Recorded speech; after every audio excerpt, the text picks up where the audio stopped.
Hello, and welcome to our Tuesday evening workshop. Thank you all for joining us. Director Roy, I'll let you kick things off.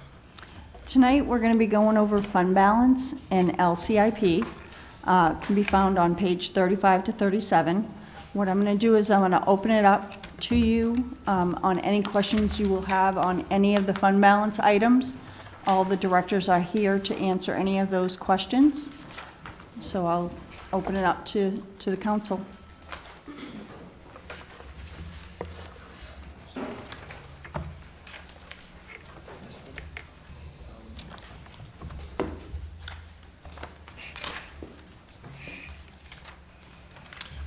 Questions or comments from the council?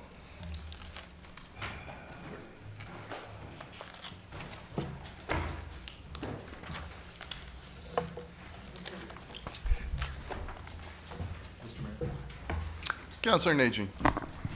I think maybe one of the things we should do just right off the bat is discuss the 80% rule and what our target is in order to kind of figure out where we would need to see cuts from the LCIP or where we can move things into fund balance. I don't know how everybody else feels about that. Councilor Gallant. Thank you, Mayor. I'm going to respectfully disagree. I'd like to see how much we can cut, and then we can determine what we need to do to raise the number, because if we already have a higher number, we're not going to cut as much as maybe we could or should. That's my opinion. Councilor Chittum. Thank you, Mr. Mayor. I agree with Councilor Najin. I think that we ought to establish whether we're going to adhere to the 80% rule initially or not. That'll give us a baseline and give us a target to shoot for when we start looking at cutting the items out of the LCIP. Director Roy, when was the last time we hit the 80% rule? Or do you have that historical information by any chance? I'll just have to find it. I had emailed it all out. I believe there was 5 times that it did not hit. That's right. Sorry, I should have had that out.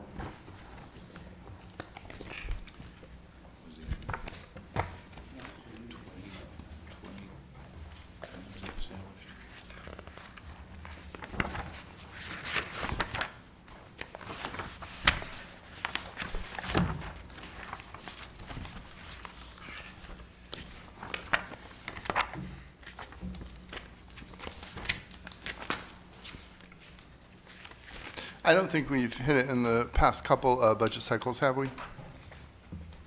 The last cycle, I believe we did not. Last year, we did not. Right. But I think the year before, they did. Just need to find that.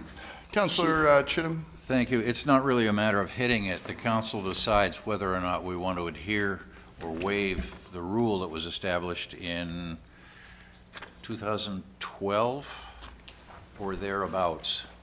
The council decided that 80% of the average of the past 3 years would set the cap for the amount that we could borrow. Is this on? And it's up to the council then to waive that requirement. If we elect not to waive it, then we are forced by rule to accept that 80%. So one of the first items, I think, would be for us to decide whether or not we want to waive that rule or adhere to it. It has, if I'm correct, been waived 5 times in the past 8 or 9 years,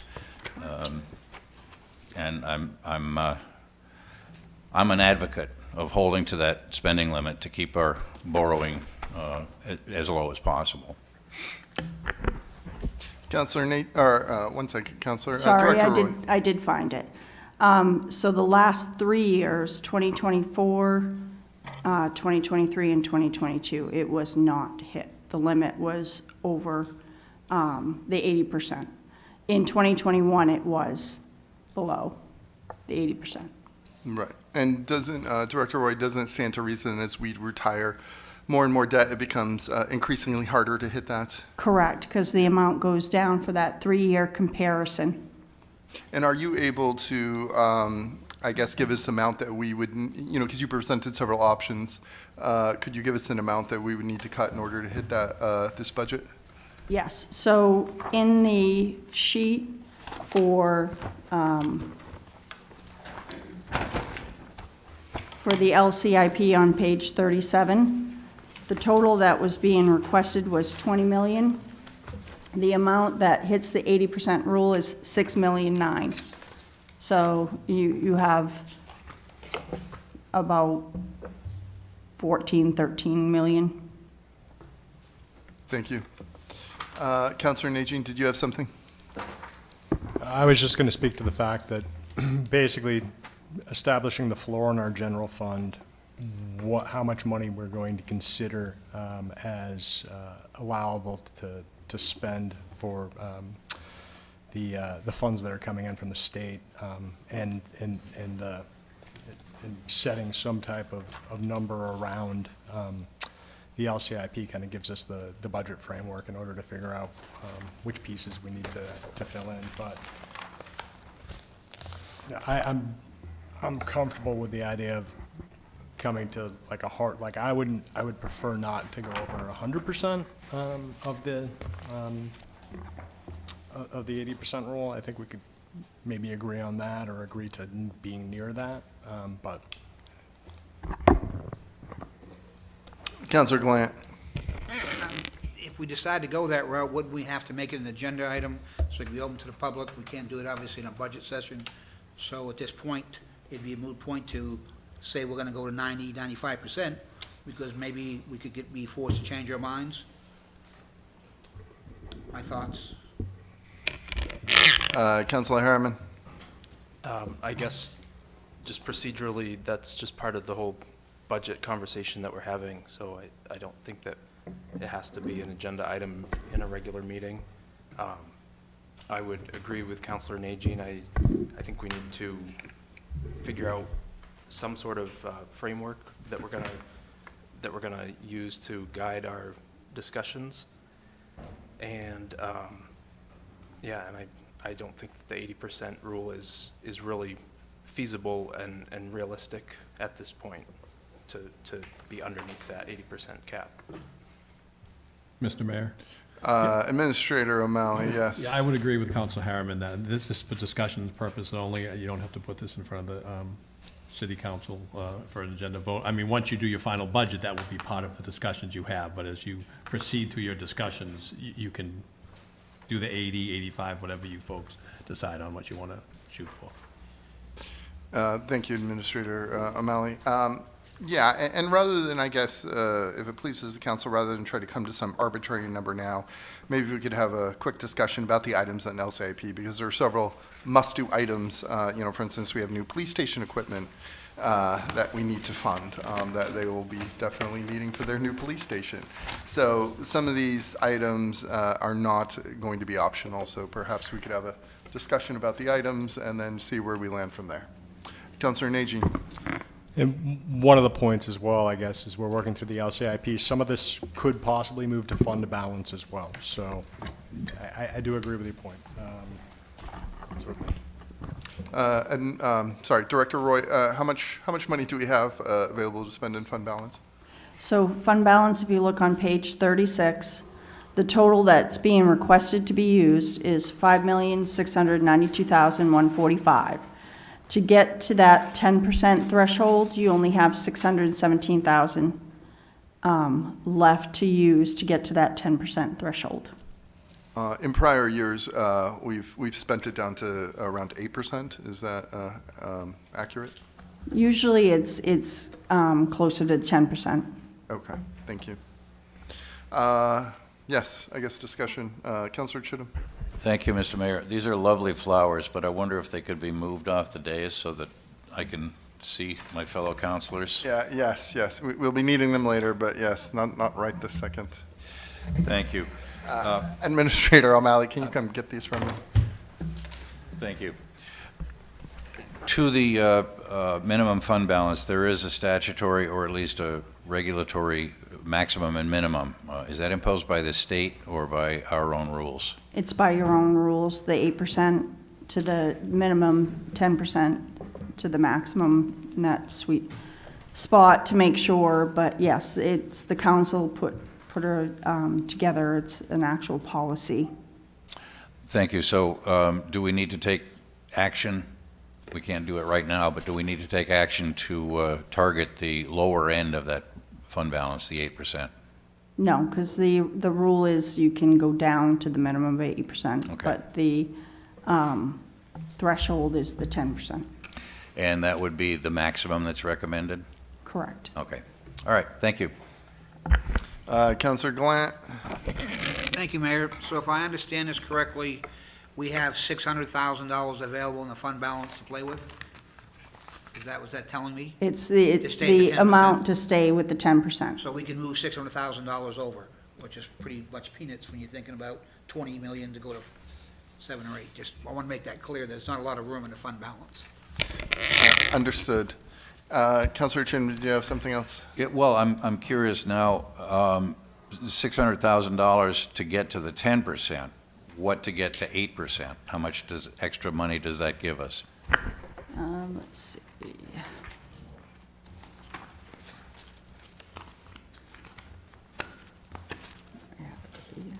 While she's finding that, Administrator O'Malley, thank you for your assistance with the flowers. So the floor at 8% would be, let's see, a total of the 13 million. We have currently the ceiling of 19, with a couple of supplemental appropriations that were done. So there's a balance of 1,612,000. So I'd have to look at the current amount. Where's my phone?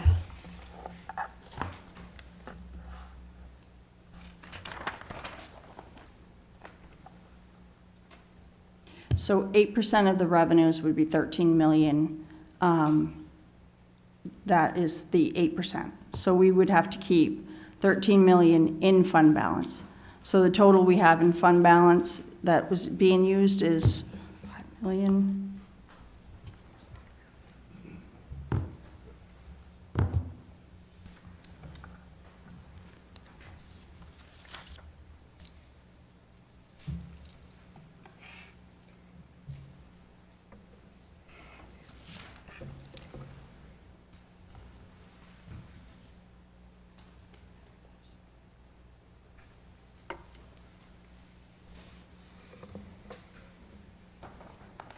We'd have 11 million.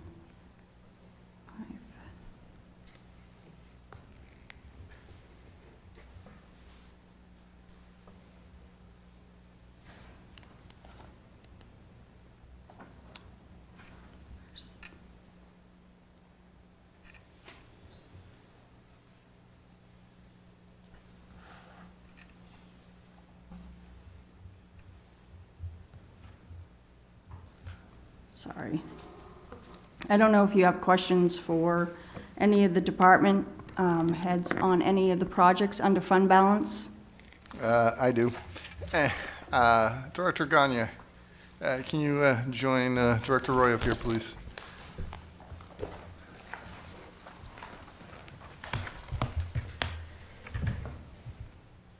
So I notice here for our street maintenance program, we're clocking in at almost 4.7 million. And, we've had a rough winter for potholes. Is this number still accurate? I'll defer to Jeff Boley if I'm incorrect, but right now, this is what we're expecting for revenues coming in from the state, as well as what we can get done with bids. Okay. Yep. But with the rough pothole season, this is still enough money to fix our streets, I guess, is what I'm asking. Some of the areas are getting queued up for an MDOT overlay project, so we'll be doing different types of pothole repairs, some grinding and some better patches. But some of these streets are scheduled to be paved like next year and following years. Okay. Yep. Councilor Harriman. Thank you. I don't know if this would be for you or, but but under open spaces, the GPS field lining robot, I was wondering if that, I mean, I kind of get the sense of what it is, but is there a savings that we could possibly realize after some time with, you know, with labor costs and everything? Megan, do you remember?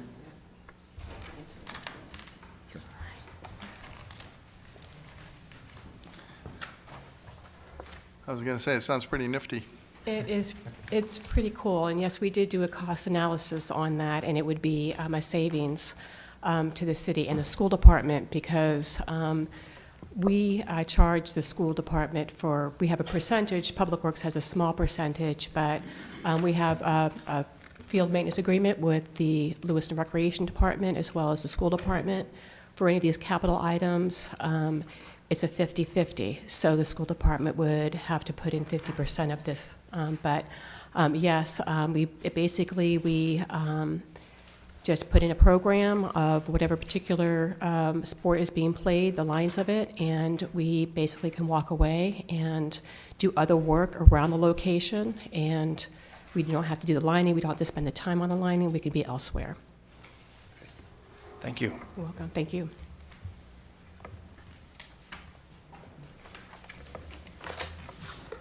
Somebody from Public Works, do we have any, I can't remember, do we have any idea how long we've had the turn lane left on LCIP, the Solid Waste Facility River Road left turn lane?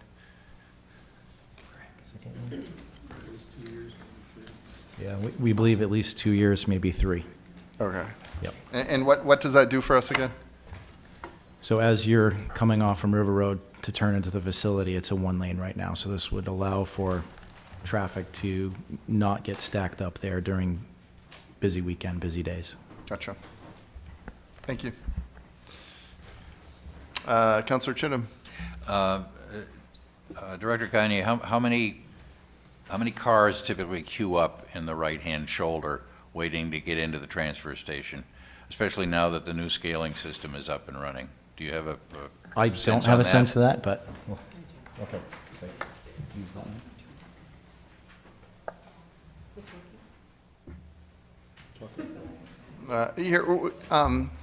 Chief Karen, that chair next to you, can we just move that up so we can just bring, yeah, there we go.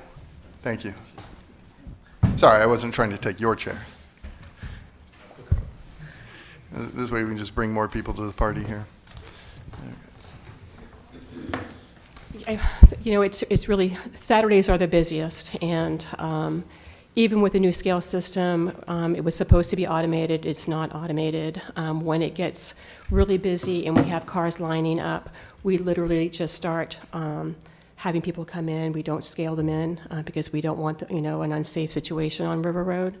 But this has always been this way, and again, Saturdays is the most difficult time.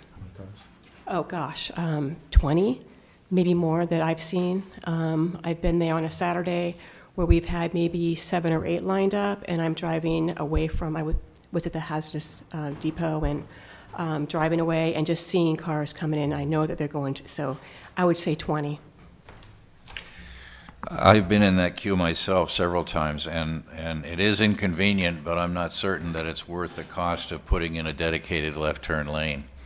I'm curious about, have there been any incidents, accidents, fender benders, or worse, as a result of traffic sitting in the right-hand shoulder and then turning across River Road to get into the transfer station when they come to the head of the line? Not that I'm aware, but I can get that information from LPT for you. Councilor Glant, did you want to weigh in? Yeah, I've waited in the line as well. Could we not get away with just a better packed shoulder? I mean, you know, you widen that shoulder 12 feet, some gravel. It's not, there's no rut there, it makes water, and people can park on that side if need be, without spending $225,000+ to make a turn lane. We can definitely look at value engineering that, yep. You know, that would be, to Yep. me, and I've been caught in that queue, so I know it does, 8, 10, 12, 20 cars can be backed up almost to that house, to be quite frankly. I've seen it that far back, but I would think that you just extend right shoulder over 10, 12 feet, and I think that might eliminate the great cost of what we're looking to do for a turn lane that's basically used on Saturdays. We can look at that and get back to you with a Thank you.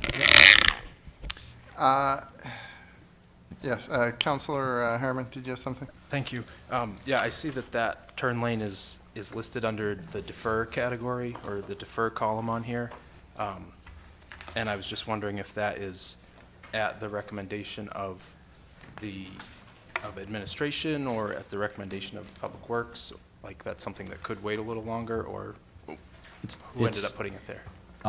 With change of leadership at Public Works, I'm not sure what Director Bruncheck had put in.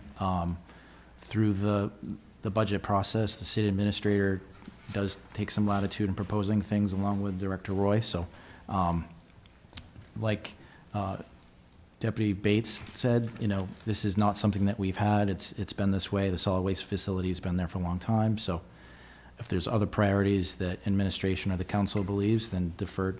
We have no issue with that. We have solid waste carts here for 1.6 million. What, Administrator O'Malley, where are we with discussions with Casella or? Well, that would be a good Director Gagnon question, but I think I can answer as well. Our plan is to bring that forward to you folks for a workshop as we get through this. It's my understanding that we may not need that money for the carts, but I'm not sure. I guess it all depends if we put this out to RFP and what kind of response we get back. Okay. Do you have any further thoughts on that, Director Gagne? Yeah, so just to summarize quickly, the industry is looking to automate the type of pickup with a mechanized arm at the curbside. So these type of containers be able to facilitate that pickup. Most communities are dealing with trying to make this switch because, like I said, it's in the industry. So it's not just the current vendor that we have, but other vendors as well. So Public Works team has been talking about what those changes look like, understanding that to implement it is a year to 2 years just to get the vehicles and try to queue this up. So we do plan on coming back to you with a workshop with some items to discuss. The general question is, do we put this to bid like an RFP, or do we try to negotiate with the current and existing contract? Well, if you're talking about this contract won't be out for a couple years, we may not need this money for this next fiscal year, is that There's a what I'm hearing? possible on options on whether if the vendor chooses to own and then lease to us, Right. in a payment, or whether we buy them outright. So there's then different models that we've been discussing to lay this out for you. Okay, thank you. Director, or Councilor Chittum? Thank you, Mr. Mayor. When is our contract with our current vendor? Can I say the name? Yes, When is our With Casella Casella. contract up? I believe we just had an extension, June 30th, 2025. June 30th, 2025. Okay, so we would be looking at obviously gearing up for this.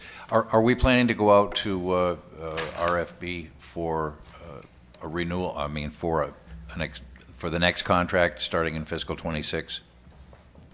We would look to follow the bidding process and see what, there's been some advantages that some communities are looking at, or that went early on, and they did a 5 or a 10-year contract. So it helps the vendor be able to pay for the capitalization of the equipment. So the trucks are expensive, depending on what route we go with the trash containers. If they own them, they're going to try to amortize that as well, similar to what we would. So Sure. There are basically two contractors capable of handling a city the size of Lewiston. Is that that's right? what we understand at this point. And are both of them looking at automated pickup? Yes. And we understand that our city has some areas that don't really facilitate well for automated pickup. So Right. they would be looking at a hybrid approach. Okay, thank you. I would hope that when we start discussing the next fiscal '26 through '31, at least bid for solid waste collection, that we would throw that heavily into the mix as to whether the vendor wants to capitalize these carts itself or throw the burden of cost onto the city. So that certainly would be a major factor. Thank you. Yep, absolutely. Councilor Gallant? Thank you, Mayor. It says commercial units. Do they not pay for their own trash?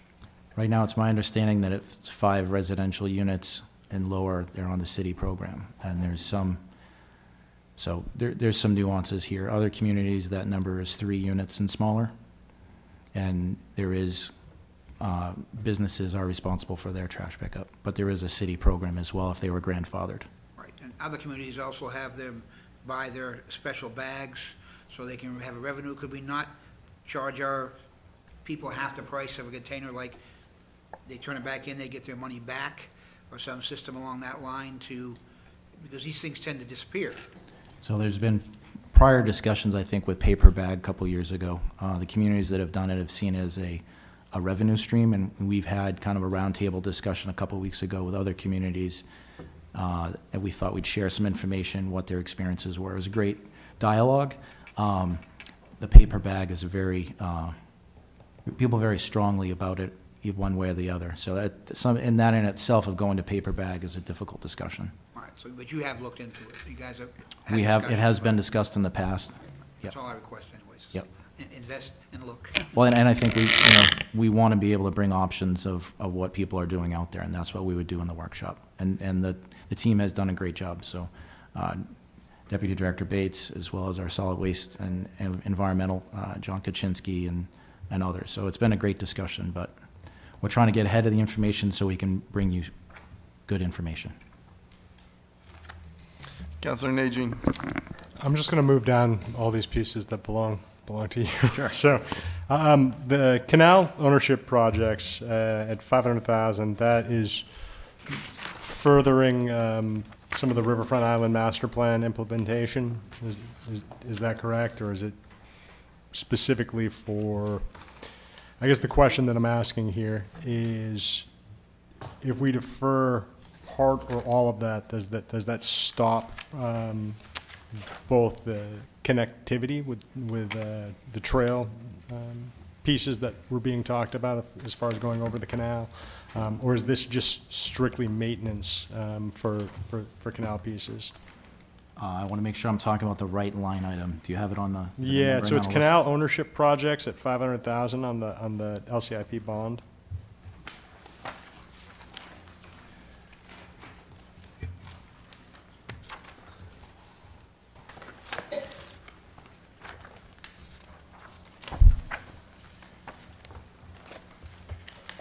Okay, so they are kind of two separate, so working with developer and working with, we've working on those paths, and that has generally been different money than this part, which is generally the canal maintenance. So, for example, this $500,000 makes up rehab of Mill Number 5 Bridge, fencing and guardrail replacement, clearing Upper Canal, and rehab of Bates Weir. So these are structures that are core parts of the canal that, we're trying to do in a timely fashion with other development around it or safety concerns, as well as trying to decommission the FERC license that we got along with these canals. So even though we have no water rights and can't generate, there's still a FERC license out there to, we still have to respond to this FERC license and trying to inactivate it or decommission it. Some of this is making sure that we're maintaining the canals in a proper way. So ultimately, what it comes down to is it does, in effect, increase safety, also visual presence, and furthers the Riverfront Island Master Plan. Absolutely, Okay. absolutely. The Bates Mill, number 5, brownfield cleanup, I mean, I don't think that's anything that we can do anything about at this point, but, yeah, I'm sorry. Councilor Gallant, let's just. Sorry. Yeah, I know, but he might have something to say. I understand. Are you finished at this point, Councilor Najin? Well, I just wanted to rip through a couple of the other pieces as well. I know the Public Works Vehicle Equipment Wash Facility was something that was fairly important because it increases the longevity of the vehicles that we have. But with the expenditures for the vehicle replacement piece that's happening this year, I guess the question is, if that was deferred a year, is that going to sink anything on Public Works end? So my fleet manager could not be here tonight, but I can tell you if you could come down and look at the vehicles that they're having to replace, it will give a different picture than what I can give you tonight. the vehicles that are on the road fighting winter storms and putting down the sand and the brine and the salt. They look fine, but the frame, the transmission, gears, all of the underbody is actually being rotted away. And that's something that we can't manually wash in our, we've taken an old, very tight space and tried to renovate and follow stormwater BMPs and everything in our existing facility. So to safely do what we need to do requires a new facility. It has underbody flush, it has the proper ladder, as well as a walkway to be able to wash from top to bottom and underneath on a lot of these large trucks. So if you defer it a year, then that's just one more year of changing bolts on transmissions and suspensions and underparts. So Phil Brienza, who's our fleet manager, likes to point out how, we actually had an expert had come in with a former counselor and they actually changed transmission bolts because the bolts are rounded off. We can't fix things and things start falling apart. The bolts will break, then you have a transmission leaking. So that's kind of what we're dealing with. That's the offset if we don't do a vehicle wash. Okay, and I guess the last question that I have concerns the Lincoln Street parking deck repairs. That's something that at this point is critical, can't be pushed off as well.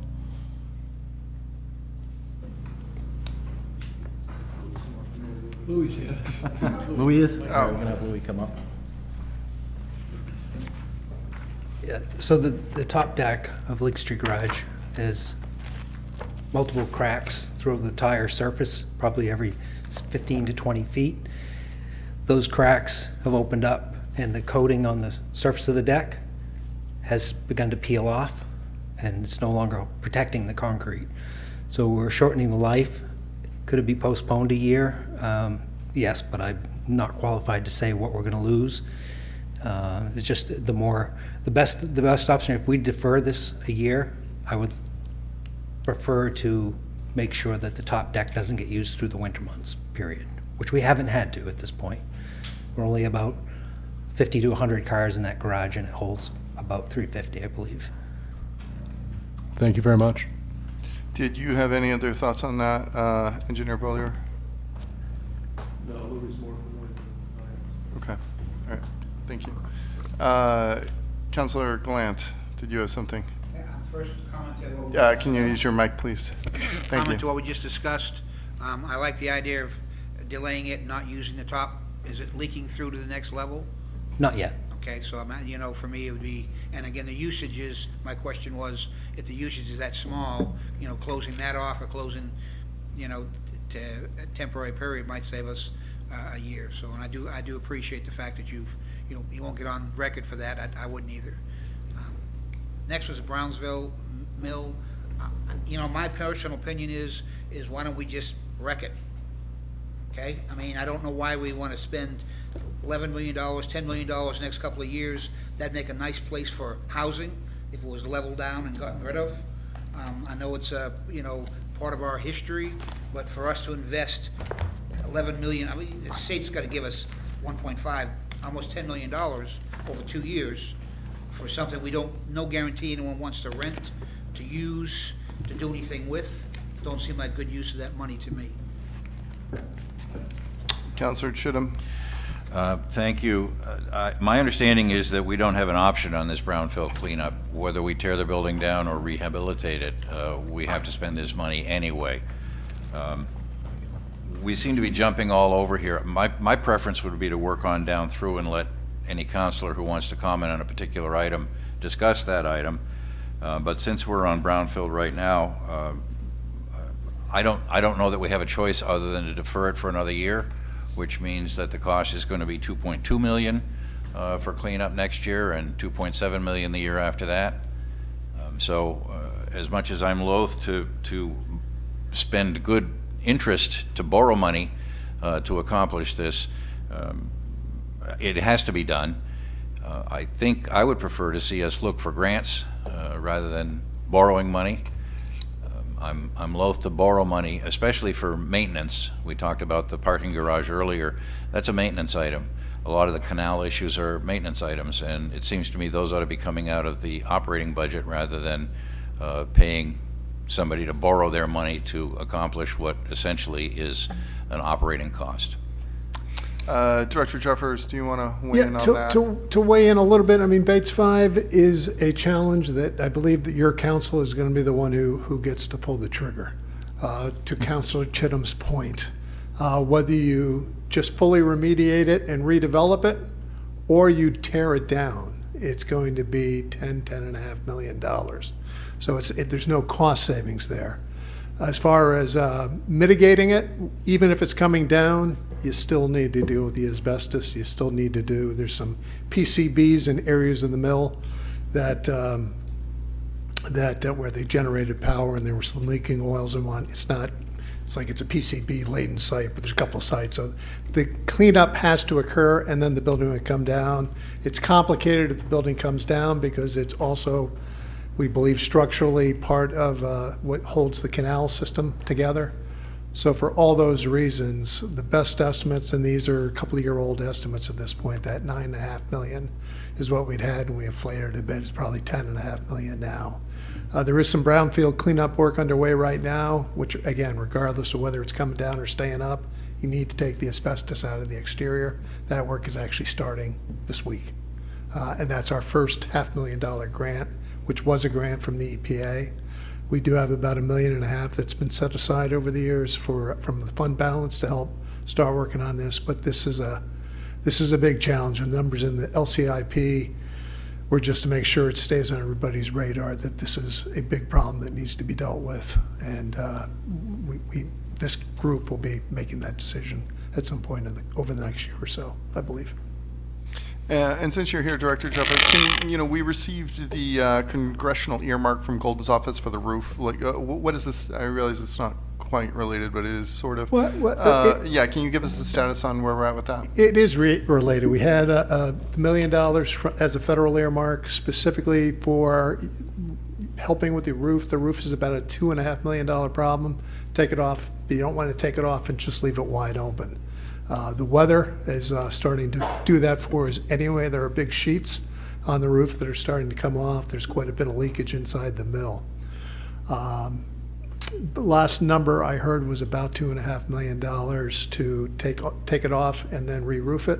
And the question for the council will be, do you want to re-roof a building that in time? If we can't find a tenant, and there's been a lot of effort to find tenants for that space, it's a challenging site. It's a historic building. Albert Kahn was the architect who designed it, early 1900s. He's the architect who developed most of Detroit. It's an iconic building in the city, but to Councilor Gallant's point, is it really something that can be redone, or do we have 4 acres in the heart of downtown that can be repurposed? So we've got that $1 million. I did confirm with the I guess it was Senator Collins' office, who was on appropriation, to make sure that we could use it as part of the whole mill redevelopment. It was not specific to only be allowed to be used on the roof.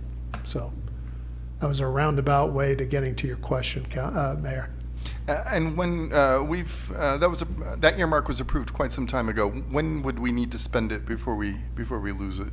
It's a good question. I don't know off the top of my head. I mean, we do have a few years. It's not like it's burning our hole. The EPA grant, which is the one that we're currently spending, is through midsummer. I believe the federal earmark is a couple of years beyond that. Okay. Thank you. Yep. Councilor Chittum. Thank you. I'd propose that we start with the big ticket items and work our way down. With that in mind, we're looking at the largest item is the street maintenance program. Director Gagne, I sent some questions to you, seems like 4 or 5 years ago now, and I can't remember all of them, but one of them was, can you explain how streets are ranked and rated and placed on the 2025, 2026, 2027 list? It's a pavement condition index, and can you talk about that a little bit so that everyone out there in TV land can understand that this is not an arbitrary decision? I can. I think, to be fair, if you wanted to get into the details, we were planning to spend more time. But I'll give you a quick synopsis. So They used to do manual inspections following a pavement condition index, a PCI number, that was done manually. There's several people in this room that used to do it. Over the last 10 years, we've had different programs and startups.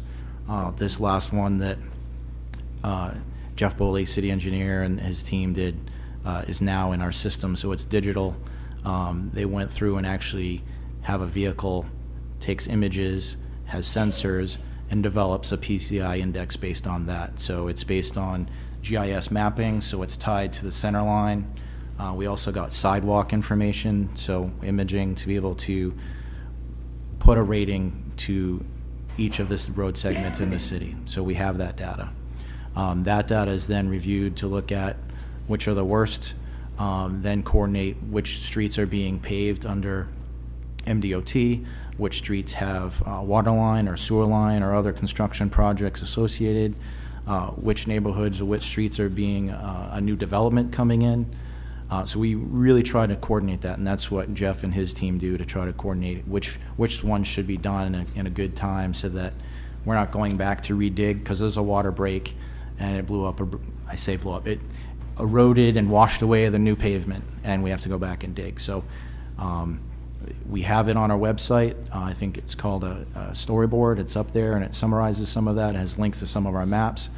But that's currently what we're doing. So we don't just take the raw number that we get from an inspection and just apply it everywhere. We also weigh on customer concerns, how many potholes we've been fixing, what stretches of road, and then we apply various treatments to that. So our pavement inspector and manager for the paving program, Justin Bisson, does a great job and actually looks at his recommendations and works with the city engineer, and we develop a protocol on what we think we're going to do, whether we can just mill and fill. If it's a small residential street, we'll strip off what's left of the pavement and then lay down a new base and surface. Or are we doing full depth recon, or are we doing a reclaim? So those are the tools that are there, and we try to leverage state, federal money as much as possible and coordinate that. Thank you. Obviously, there are other factors that you haven't even mentioned. Traffic count, for example, neighborhood activism, which brings me to something that I said that I would not do, but I'm going to do it anyway. And I've had a number of comments, and a number of people on Rosedale Street have petitioned all of the members of the council to take action on that particular street. It is in the LCIP for 2025 for a water line replacement, I believe, and then that would be half the street, and then the other half of the street is in 2028. And I'm wondering if there wouldn't be an economy of scale by shifting that around and doing the entire Rosedale in 2025 and swapping that out with another street for 2028. So I offer that for consideration. We'll definitely look at it and weigh that in.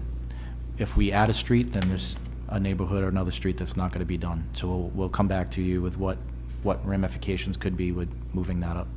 Absolutely. Yep. I bring up Rosedale because it's the only one that has a 25 citizen petition that's been submitted to the entire council. Yep, understood. Thank you. I appreciate that, and I would recommend to the council that the streets that need to be done, and the order in which they are done, we should leave to the professionals at Public Works. Try to remove. Thank you for the comment, Mr. Mayor. Thank you. You're welcome.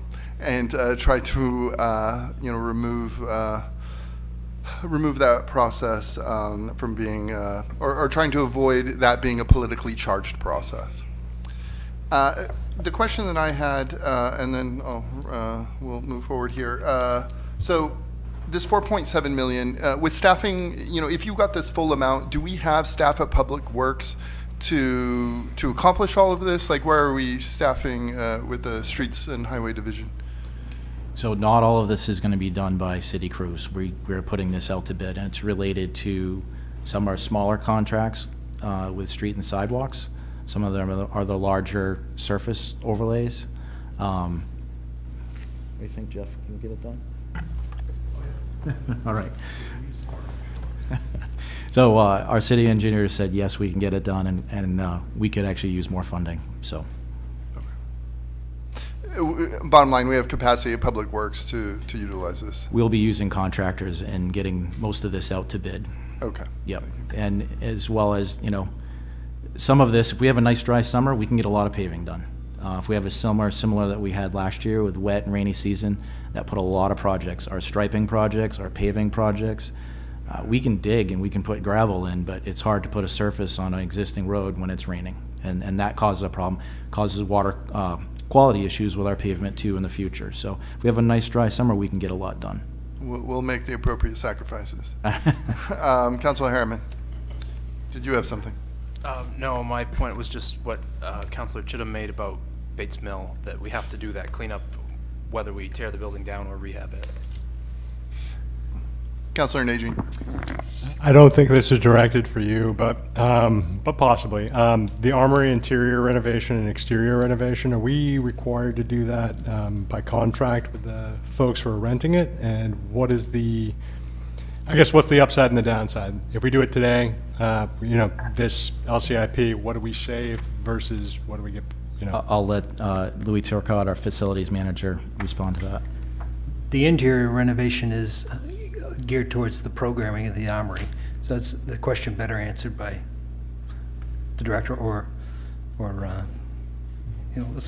But the exterior work that's there was something I proposed. The exterior of the building has a lot of masonry work that's required. That we're not bound to do that.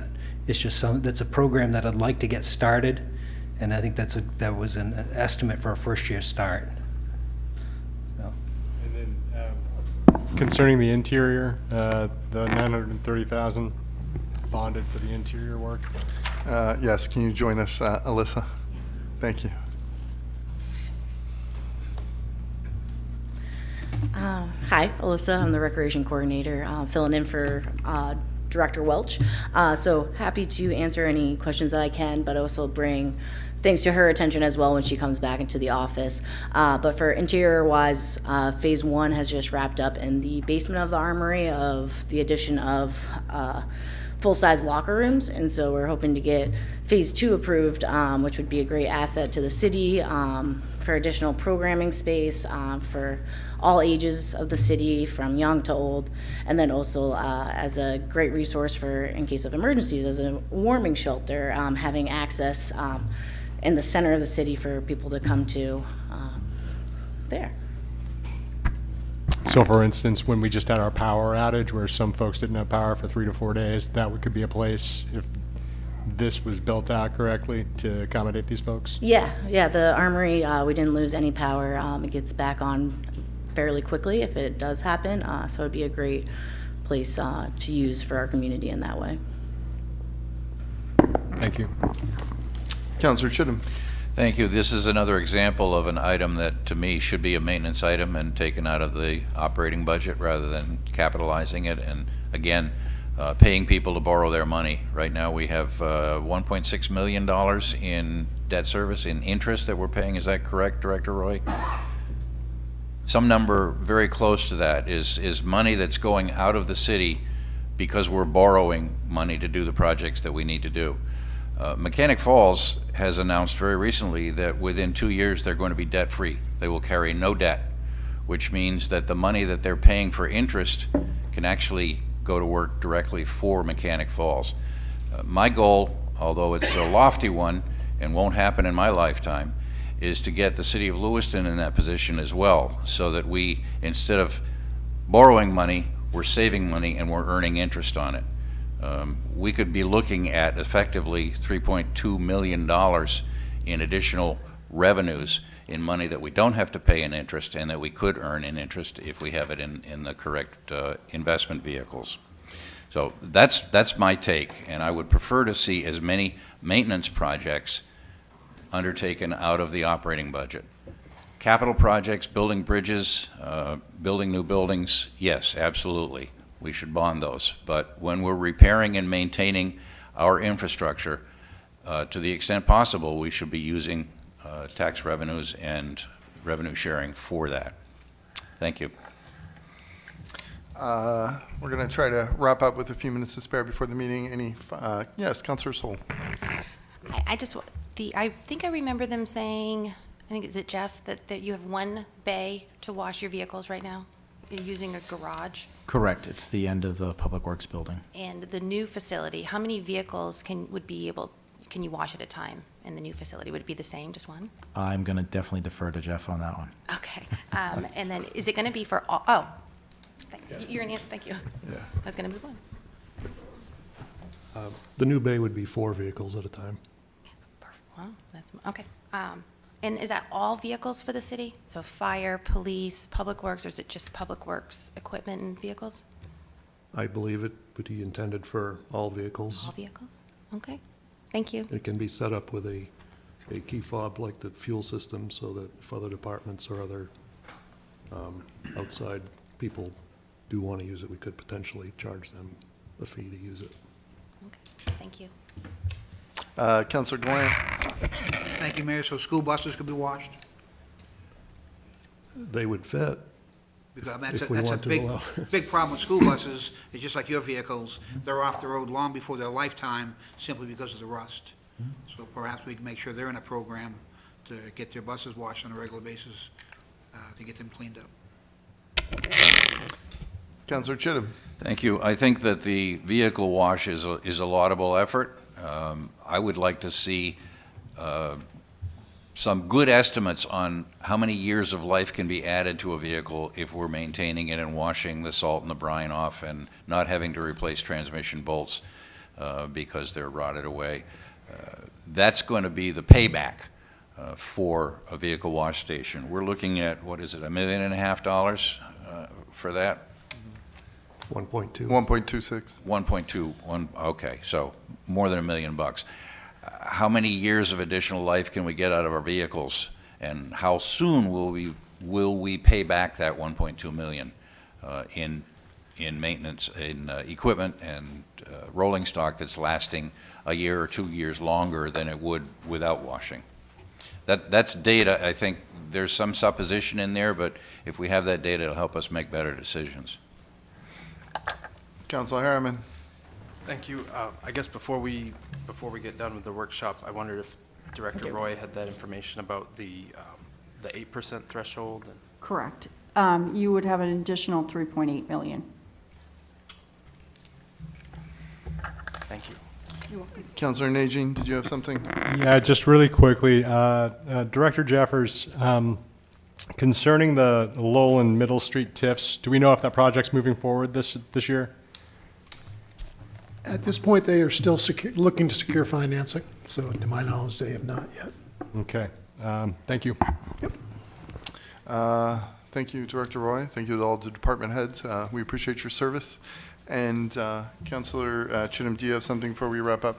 Well, yes, I want to know what the process is. Are we going to go through here and have a line-by-line vote at some point? How do we determine that the workshop is to help us flesh this out, but when do we make the actual decisions, and when do we look at lines and say yes, no, in, out? Director Roy, do you want to take that, or? You can be doing that. Of course, tonight, it's done. So I would suggest on Thursday, you come with what you want for your parking lot list, what we want to keep on there. I heard the seniors additional 10 hours that you wanted to remove it, so I will remove that. But the other items, we need to know if they're staying in or if they're moving out. I would say the fund balance list, go through any of those line items that you want to discuss removing or keeping. So I would say on Thursday night, should go through this list of what items, and if you don't think that they should stay on there, and kind of do a yes or no. They used to do thumbs up, thumbs down, so that we can get to the point of knowing which items are staying and which one's going, and then the LCIP. So I think we need to make sure you go through that list for fund balance, LCIP, and the parking lot list on Thursday, so that we can get a roundabout number, because we only have, after Thursday, 2 meetings. And if there's anything on the workshop for next Tuesday besides the budget, then that will alleviate some time. Thank you. Councilor Glatt, did you have something here? Real quickly, can we send you our stuff? I marked lots of pages. We only hit about 5. So I have a lot of questions, but I don't want to spend the whole day Thursday going page per page per se. So I would like to send you a list and what the item is, because some I think could be cut maybe in half, and maybe it's not get rid of the whole item. You know, I don't want to just draw a line through something when really we could get away with maybe half this year. So is that possible to do that? So you Correct. can get the word out to them, and maybe be prepared, at least from my side, of what I'm going to ask questions for? Yes, I would suggest that. It would help out. If we knew on Thursday where everybody was at, and if you had any questions ahead of time, they could be sent out so that they can be answered before Thursday possibly, so that you would have that information before you got to the meeting. If not, then they would have the answer for you while they're here. Because like I said, after Thursday, we only have 2 more meetings before we have to get this on the agenda for the school board vote and for the appropriation resolve. Thank you, Director Roy. Councilor Chin? did you Yeah, have clarification, Director Roy, 3.8 million in addition to the 600,000, taking us to 4.4 million, or is the I 3.8 didn't know total? after the 5.6 million. So after the 5.6 million, that's on page 36, not looking at the 617, you have 3.8 million to get to the 8%. All right. Again, is that 5.6 plus 3.8 that we've got 8.4? 9.5. Yep, correct. That we could use 8.5, nearly $8.5 million of fund balance to fund these projects is, Correct. okay. About 9.5. So I wanted to make sure I understood that. Thank you. Thank you, everyone. Thank you, department heads. Thank you, Dr. Roy. Thank you, Administrator O'Malley. We'll see you back here on Thursday. All right, well, and also in like 4 minutes.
Hello and good evening. Welcome to our Tuesday evening council meeting.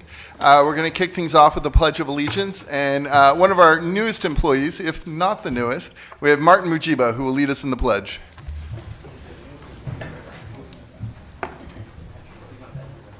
I pledge allegiance to the flag of the United States of America and to the republic for which it stands, one nation, under God, indivisible, with liberty and justice for all.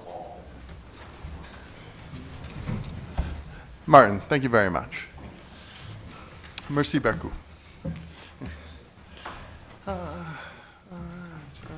If I can have Kaydenz Kitchen join me at the front here.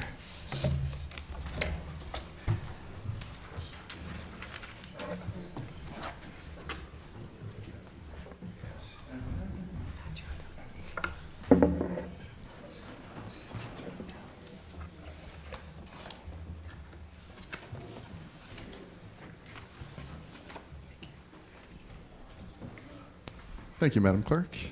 And Kevin, thank you for joining us. And thank you, Kayden, thank you for joining us.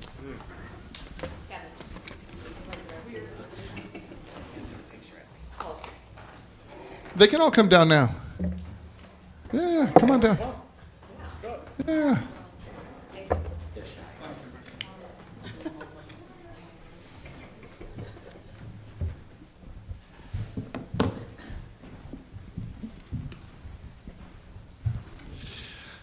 So each year, the Augusta-based Spirit of America Foundation reaches out to Maine municipalities, asking them to recognize a local individual, organization, or project that is a community service standout. The recognition is typically done in April, since it's National Volunteer Month. The City of Lewiston has participated since 2011, and we have been designated with gold distinction for our consistent recognition. This year, the Lewiston City Council selected Kaydenz Kitchen Food Pantry.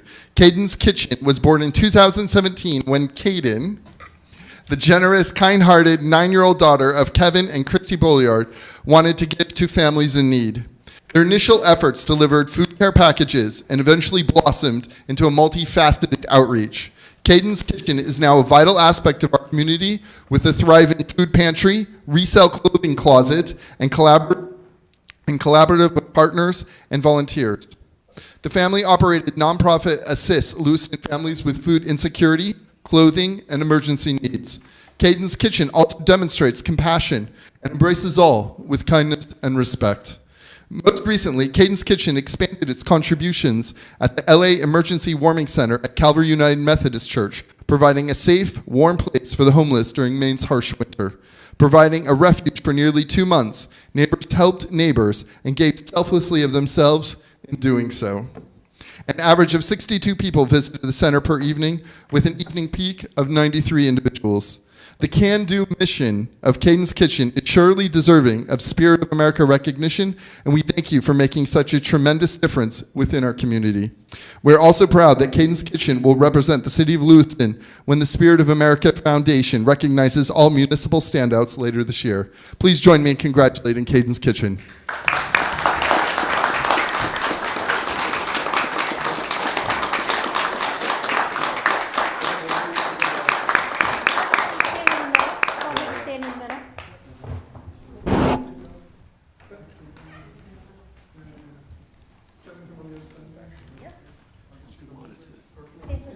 City, there, Councilor Sol, this way, ready? We're looking at Martin this time. Okay. All right, 3, 2, 1, smile. One more. All right.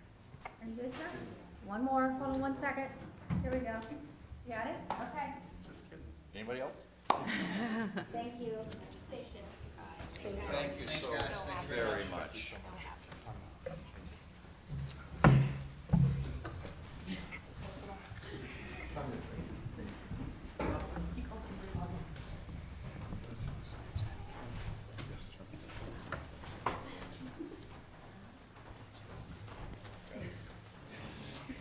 So I have a proclamation here recognizing the importance of childcare providers. Whereas children's cognitive, physical, social, emotional, language, and literacy development is impacted by positive interactions with adults, peers, and their environment. And whereas quality childcare, therefore, is a vital investment in the future of our children. And whereas childcare professionals effectively nurture, support, and educate young children, contributing to their growth and abilities. And whereas very diverse needs of children are responded to by providers. And whereas the consistent contributions of childcare providers render stability that children can count on. And whereas childcare providers are also a key aspect of a successful economy as they enable parents and guardians to contribute to the workforce. And whereas it is reassuring for parents and guardians to be at work without worrying about the care of their children.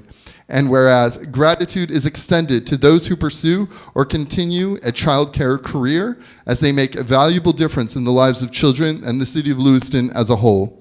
Now therefore, I, Carl L. Shaleen, Mayor of the City of Lewiston, do hereby recognize local childcare providers and urge fellow community members to acknowledge and celebrate their invaluable contributions.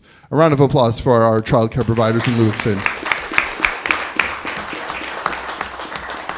Do we have any childcare providers in the audience this evening? We're going to get a quick picture with myself and the council. There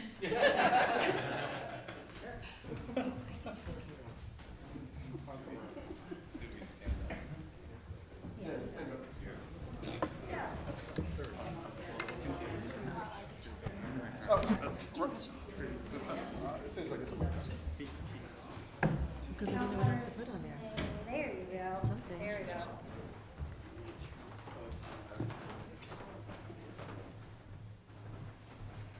Thank you.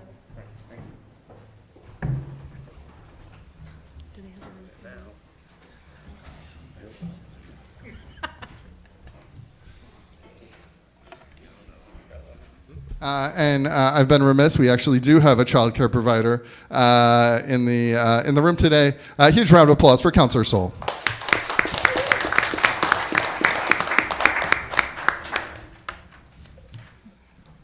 And now we have a special recognition. Madam Clerk, can you please join me up here? Step right this way. Yes. Don't be shy. Kathy Monteo is the best city clerk and registrar of voters in the state of Maine, hands down. She has 30-plus years of professional local government experience as city clerk, and thankfully, 25 of them have been with the city of Lewiston. 25 years as of this year, January. Is that right?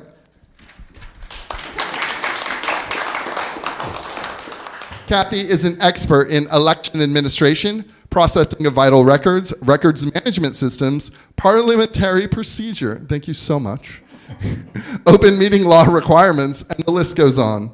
She currently serves as the Region 1 Director for International Institute of Municipal Clerks and is a Master Municipal Clerk, a nationally certified Municipal Clerk, and a Certified Clerk of Maine, as well as a registered parliamentarian. A former state president of the Maine Town and City Clerks Association. She's also a well-known instructor and trainer on topics such as election administration and municipal law. Kathy has also received many honors and awards, to include the Ethelyn Stewart Marthia Award for Municipal Clerk Excellence, the Maine Municipal Clerk of the Year, Lorraine Fleury Award for Excellence in Election Administration. We are so fortunate to have you, Madam Clerk, and thank you for your expertise, dedication, and stellar service to the City of Lewiston and its residents.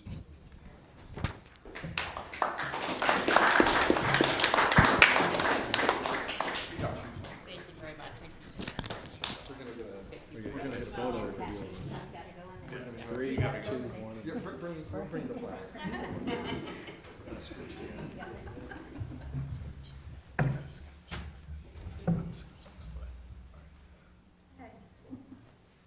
Give us a countdown, Bob. 3. Okay, 3, 2, 1. Thank you. Thank you, Kathy.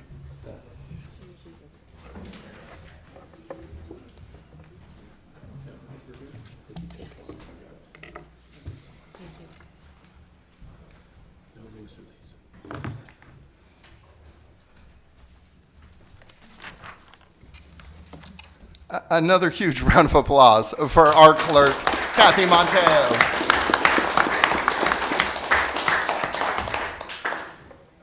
Councilors, do we have any Lewiston Lease presentations this evening?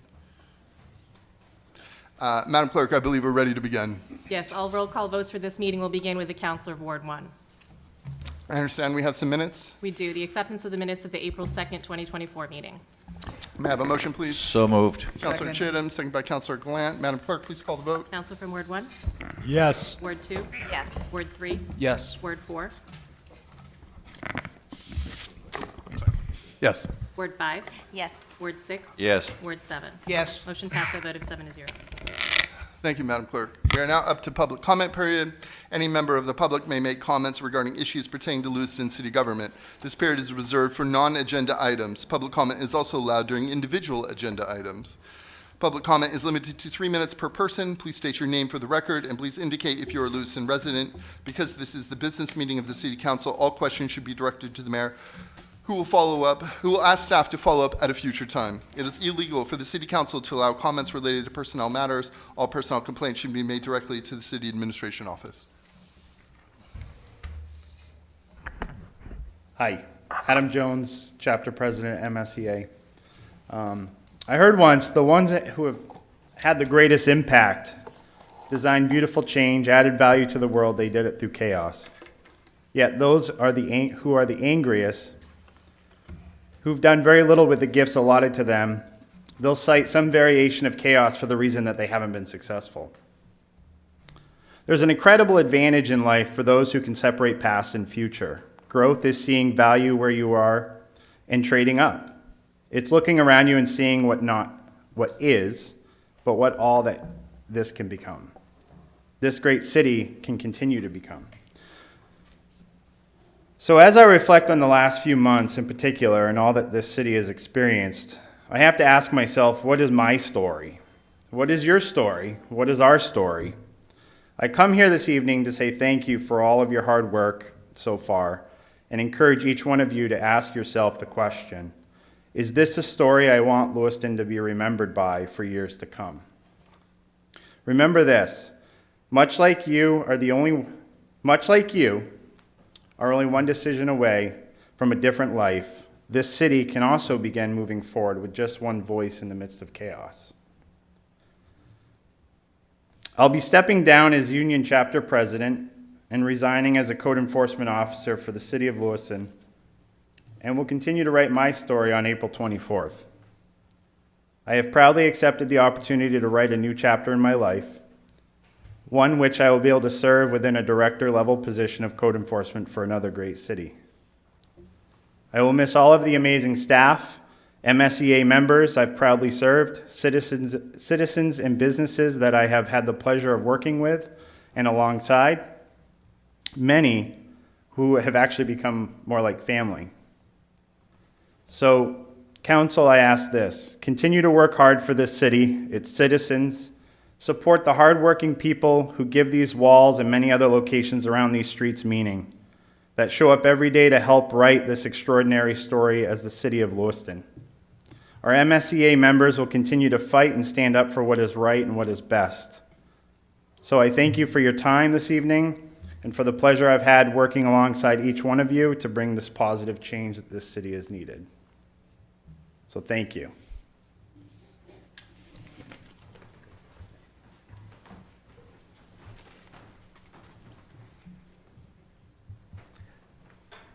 Hard to follow that one up.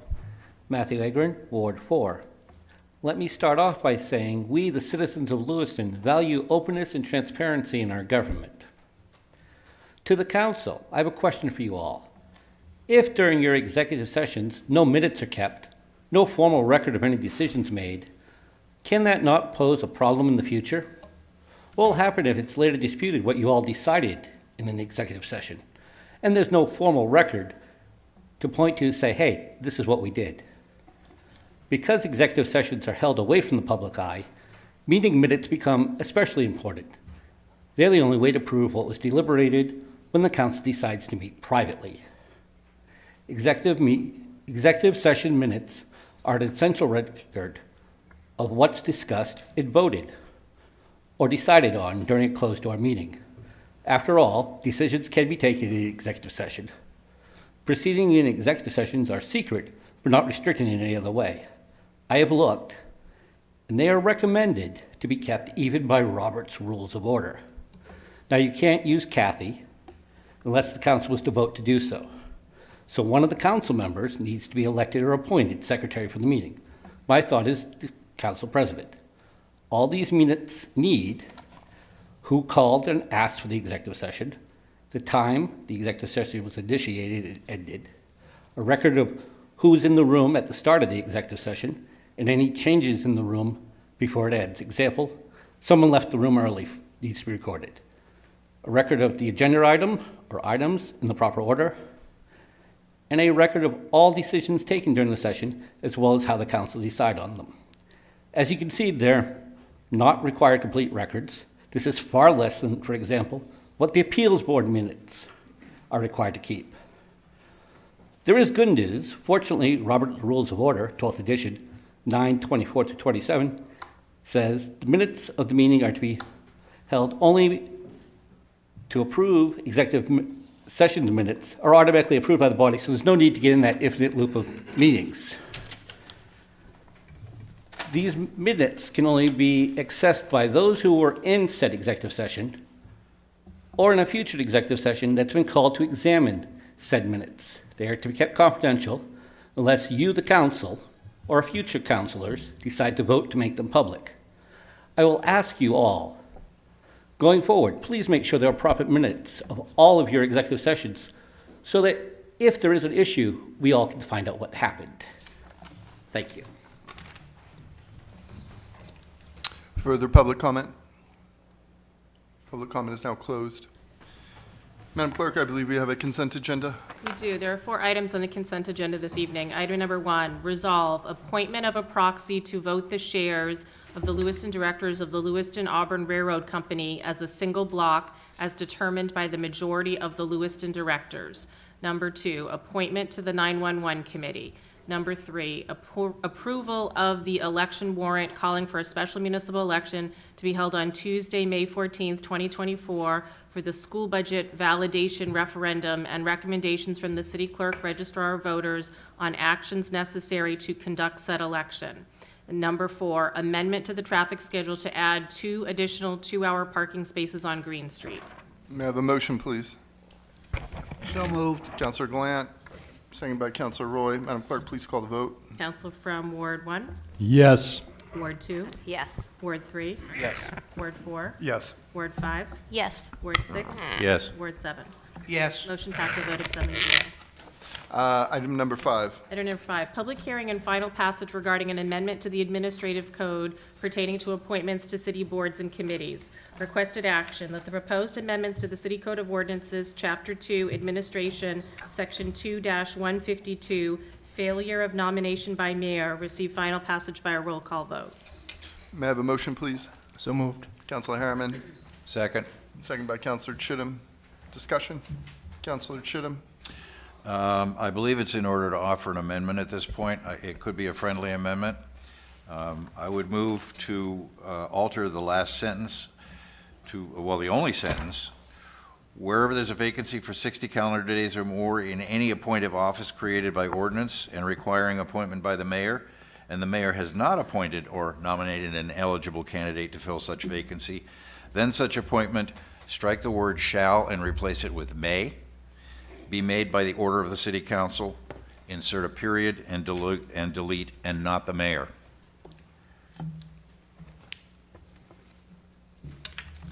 I believe it was Councilor Harriman and Councilor Glant who, I'm okay with the amendment. Councilor Harriman? Yes, I'm okay with the amendment. I think that meets the same, the spirit of the change, and I don't think that would be considered substantive enough to start the process over. And then I guess just for review, I had asked for this to be on the agenda just to deal with some of the committee appointments that had been open for quite a while. change the language so that the city council can act as a backstop, basically. If it's more than 60 days, then we can fill the vacancy if the mayor doesn't do so. Madam Clerk, I believe that's been added as a friendly amendment. I'm sorry? I believe it's been added as a friendly amendment. Yes, thank you. Excellent, thank you. Public comment for this agenda item. Matt Roy, Ward 3. Well, like I said 2 weeks ago, for obvious reasons, I support this amendment, and I'm kind of wondering why, Mr. Mayor, why Councilor Chittum thinks, or why he thinks we should delete the word shall and replace it with may, which apparently is a theme of his tonight. We're going to see later on. Though it's shall is more definite and places more power with the council on non-boards and committees not found in the charter, which is basically the planning board, the finance committee, and the Board of Appeals. Although the short-term effect of this policy change has been negated as of last Monday, the 8th, when the city updated their membership list of boards and committees, and apparently the mayor has made several secretive appointments between February 12th and March 8th, and two of those March 8th, per charter, are illegal. The two, on March 8th, apparently the mayor has appointed 2 members to the Board of Appeals, and those seats have been vacated since January 5th of this year. That is more than 60 days. Thank you. Further public comment? Back to the council. Madam Clerk, please call the vote. Counselor from Ward 1? Yes. Ward 2? Yes. Ward 3? Yes. Ward 4? Yes. Ward 5? Yes. Ward 6? Yes. Ward 7? Yes. Motion passed by a vote of 7-0. Item number 6. Item number 6, public hearing on a renewal application for a special amusement permit for live entertainment for the Fraternal Order of Eagles, 1327 Sabata Street. Requested action to grant a special amusement permit for live entertainment for the Fraternal Order of Eagles, 1327 Sabata Street. I have a motion, please. So moved. Councilor Chittum, second by Councilor Sol. Discussion? Public comment? Back to the council. Madam Clerk, please call the vote. Counselor from Ward 1? Yes. Ward 2? Yes. Ward 3? Yes. Ward 4? Yes. Ward 5? Yes. Ward 6? Yes. Ward Yes. 7? Yes. Motion passed by a vote of 7-0. Item number 7. Item number 7, public hearing and adoption of order approving outdoor entertainment events for various summer community events. Requested action to conduct a public hearing on applications for outdoor entertainment event permits and to adopt the order approving outdoor entertainment event permits for various summer community events. May I have a motion, please? Councilor Roy. Second. Second by Councilor Gallant. Looking at the list here, excited about another great summer in Lewiston, so thank you all. Councilor Najin? Mr. Mayor, I have a procedural question. I need to recuse myself from one of these, and they're all grouped together, so I wonder how we proceed with that. And why would you need to recuse yourself, Councilor Najin? Because I'm currently serving as the president of the Lewiston Farmers Market Association. Do you receive monetary benefit for that? Yes. Madam Clerk, would you like to weigh in? Sure, we could do a couple things. Counselor, you could recuse yourself from the entire vote if you'd like to, or we could do 2 separate votes. We could pull out the event that there's a conflict with and vote it separately if you'd like, whatever the council would like.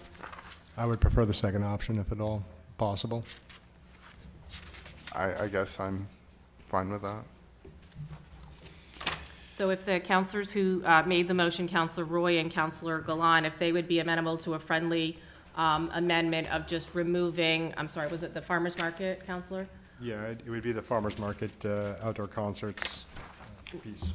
Removing the farmer's market item, which is bullet number 2, and we'll just vote on everything else, and then we'll have that as a secondary vote, if that's okay. Councilor, are the councilors okay with that? Yes. Okay. Thank you. Further discussion? Public comment? Back to the council. Councilor Najin. I'd just like to say I think it's great that all of these organizations have come forward. Some of them are repetitive in their programming, but it's fantastic to have community partners that provide a benefit to the city. Yep, that's it. Madam Clerk, please call the vote. Council from Ward 1? Yes. Ward 2? Yes. Ward 3? Yes. Ward 4? Yes. Ward 5? Yes. Ward 6? Yes. Ward 7? Yes. Motion passed by a vote of 7-0. Thank you, Madam Clerk. And now can we have a Sure. motion? The requested action would be to conduct a public hearing on the application for an outdoor entertainment permit and to adopt the order approving the outdoor entertainment permit for the St. Mary's Nutrition Center, Lewiston Farmers Market Association. May I have a motion, please? Councilor Roy. Second. Second by Councilor Harriman. Discussion? Public comment? Back to the council. Yeah, I really enjoy the farmers market. It's really great to have it in our community, and I look forward to seeing you all there. Madam Clerk, please call the vote. Council from Ward 2? Yes. Ward 3? Yes. Ward 4? Yes. Ward 5? Yes. Ward 6? Did you say Ward 6? Yes. Yes. Ward 6? Ward 7? Yes. And Mr. Mayor? Yes. Motion passed by a vote of 7-0. Item number 8. Item number 8, amendment to the policy manual number 6, the rules governing the city council. Requested action to approve the proposed amendment to the rules governing the city council, city policy manual number 6. May I have a motion, please? So moved. Councilor Chittum. Second. Second by Councilor Glant. Councilor Chittum, yes. Thank you. Did you see my hand go up before I put it up? Since you brought this forward, I was recognizing you first. Well, thank you. Yes, I would like to offer an amendment. I have sent the language to the city clerk previously. An amendment to what's already here? Yes. Yes, okay. Yep. It would be a modification of the language. This is a recommendation of the city attorney. And under Rules Governing Public Comment Periods, Section 3, I would add, or I'll read the whole Section 3 in its entirety as I propose to amend it. To promote the probity of council meetings and in accordance with state law, 1 MRSA Section 405, comments about individual employees will not be permitted. Any compliments, complaints, or charges may be addressed to the city administrator or city attorney, add comma, who will share as appropriate the comments with the city administrator, comma. For follow-up and review, add comments about the city administrator should be made to the city council president, who will share the comments with the other members of the city council as deemed appropriate. In addition, the city administrator will determine in his or her discretion the comments to share with the city council, period. Do you have that, Madam Clerk? Yes, I do. Thank you, sir. Excellent. Are we considering this a friendly amendment, Madam Clerk? That's my understanding, is that if that's Are the- okay with the the people folks who who- made the motion. I moved it and I proposed the amendment, so I'm hoping it's friendly. Councilor Glant, how do you feel? Yes, I'll accept the amendment. It has now been accepted as a friendly amendment. Discussion? Councilor Harriman? Thank you. So I like these changes. I did have some concern about the public not being able to speak about city staff, city employees, even in a positive note. But I understand that this was recommended by our attorney. I do have a couple of possible changes. I have to admit, I had to look up the definition of probity.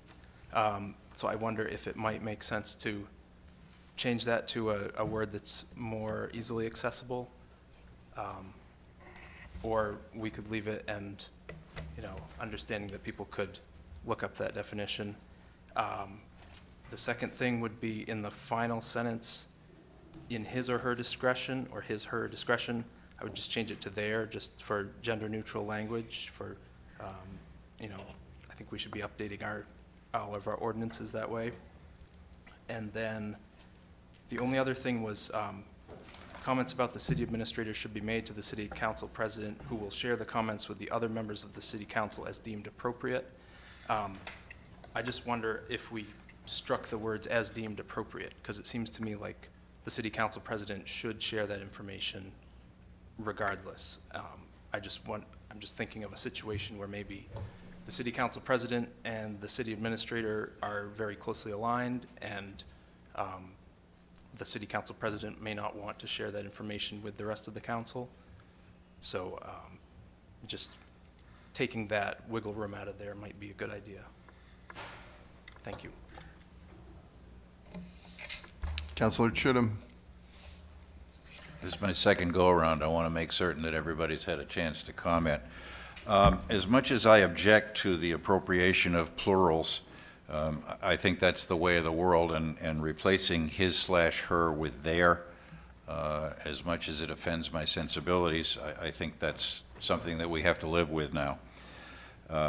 As far as deemed appropriate, I'm not certain who is going to be doing the deeming here, so to remove that language probably makes sense as well. So I would consider those to be friendly amendments. I do too. Madam Clerk, did you catch all that? Yes, I did. Thank you, sir. Okay. Further discussion from the council? Public comment for this agenda item? Matt Roy, Ward 3. I'm going to keep my comments to what was actually in the packet and not all these spring-in-the-moment amendments. 98% of what Councilor Chittum, Mr. Mayor, presented that's in the packet does not change the intent of what our rules already say. By replacing the words individual, individuals with speaker, speakers, is essentially putting a fresh coat of paint on your shed or rearranging the chairs on the deck of the Titanic. And then again, what I said at my previous statement about may and shall. You know, the reason we have rules in the first place is to set a certain level of decorum, and going from shall to may is a step down. And then adding the complements language to what, from Section 405, which is the executive state law that governs the executive sessions. It could be construed as a slippery slope, since we add the words any complements, that any recognition of a city employee that happens at the beginning of the meeting. Let's use a recent example, well, maybe not the most recent example, but a recent example of Director Welch. Somebody could argue that with adding any complements regarding a city employee is a slippery slope and would no longer could be held in with order. Or comments from, the mayor or councilors at the end of workshop thanking, the management team, certain departments. Again, that's a slippery slope, and I don't see why we need to. And again, 99% of what's proposed here does not change the intent or the meaning of what our rules already say. And then I'm going to address the 3-minute rule. This is not a new, the 3-minute rule, it's a new concept. It's only been in the council rules since 2019. And then I'll point to our friends over at Dingley, the school committee. School committee rules and their policy manual do not set any time limits on public comment. Thank you.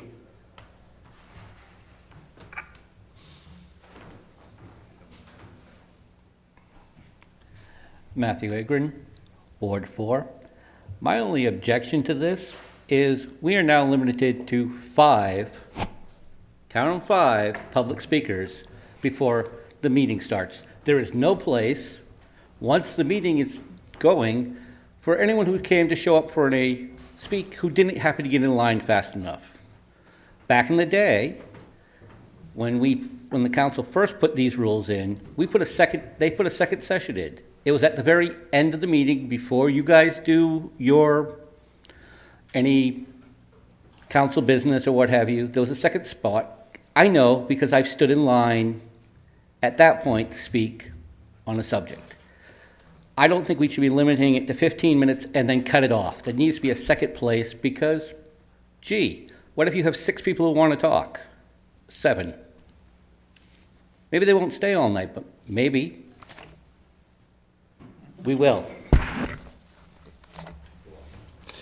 Further public comment?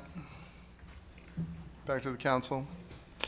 Yeah, so I'm fine with most of these changes. I just question the need for up to 15 minutes will be allowed for general public comment period. Where is it? Yeah, Councilor Chittum, can I ask you a question?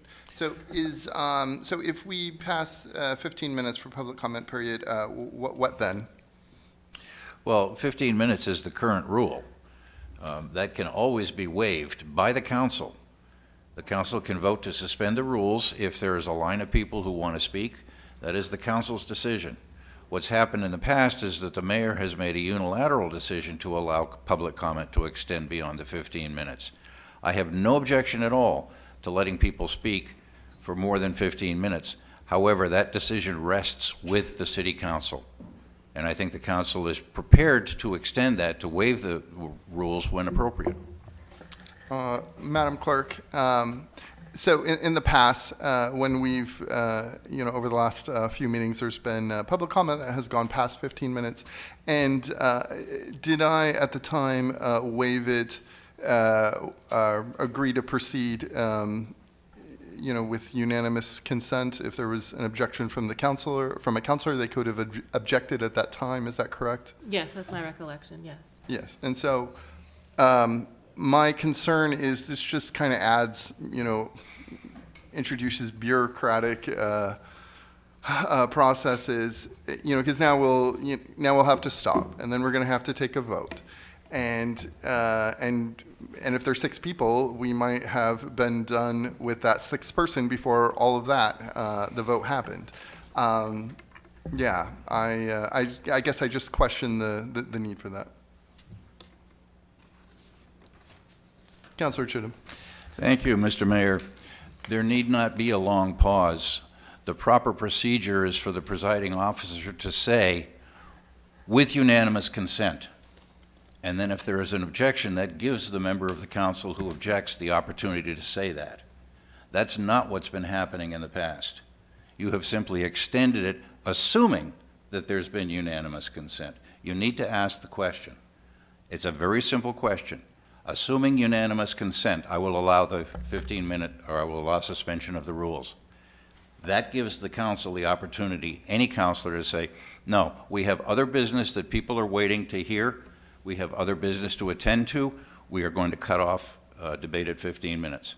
I don't see that happening. What I am asking is that you preside in a manner that's in accordance with Robert's rules, and that you give the council the opportunity to object to the extension. If my recollection serves me, and certainly we can certainly check the tapes, as can the public. Yes, I have not kept a timer for public comment. At the time, I believe it was you, Councilor Chittum, who had acknowledged or recognized the fact that we were past 15 minutes, and at that point, I proceeded with unanimous consent. Further discussion from the council. Madam Clerk, please call the vote. Council from Ward 1? Yes. Ward 2? Yes. Ward 3? Yes. Ward 4? Yes. 5? Yes. Ward 6? Yes. Ward 7? Yes. Motion passed by a vote of 7-0. Item number 9. Item number 9, amendments to the city policy manual regarding the Lewiston Youth Advisory Council policy. Requested action to approve the proposed amendments to the Lewiston Youth Advisory Council policy, policy manual number 74, as requested by the Lewiston Youth Advisory Council and their advisors. May I have a motion, please? Councilor Roy, second by Councilor Sol. Dottie, would you like to kick us off?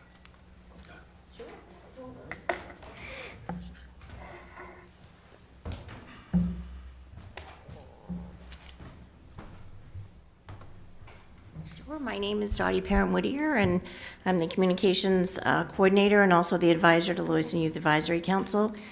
This was brought up in March when Ava Golder gave an update, and I had also done an overview of the Youth Council, and they had requested and voted on with 2/3 majority at their April 1st meeting to remove language regarding participation at city council meetings.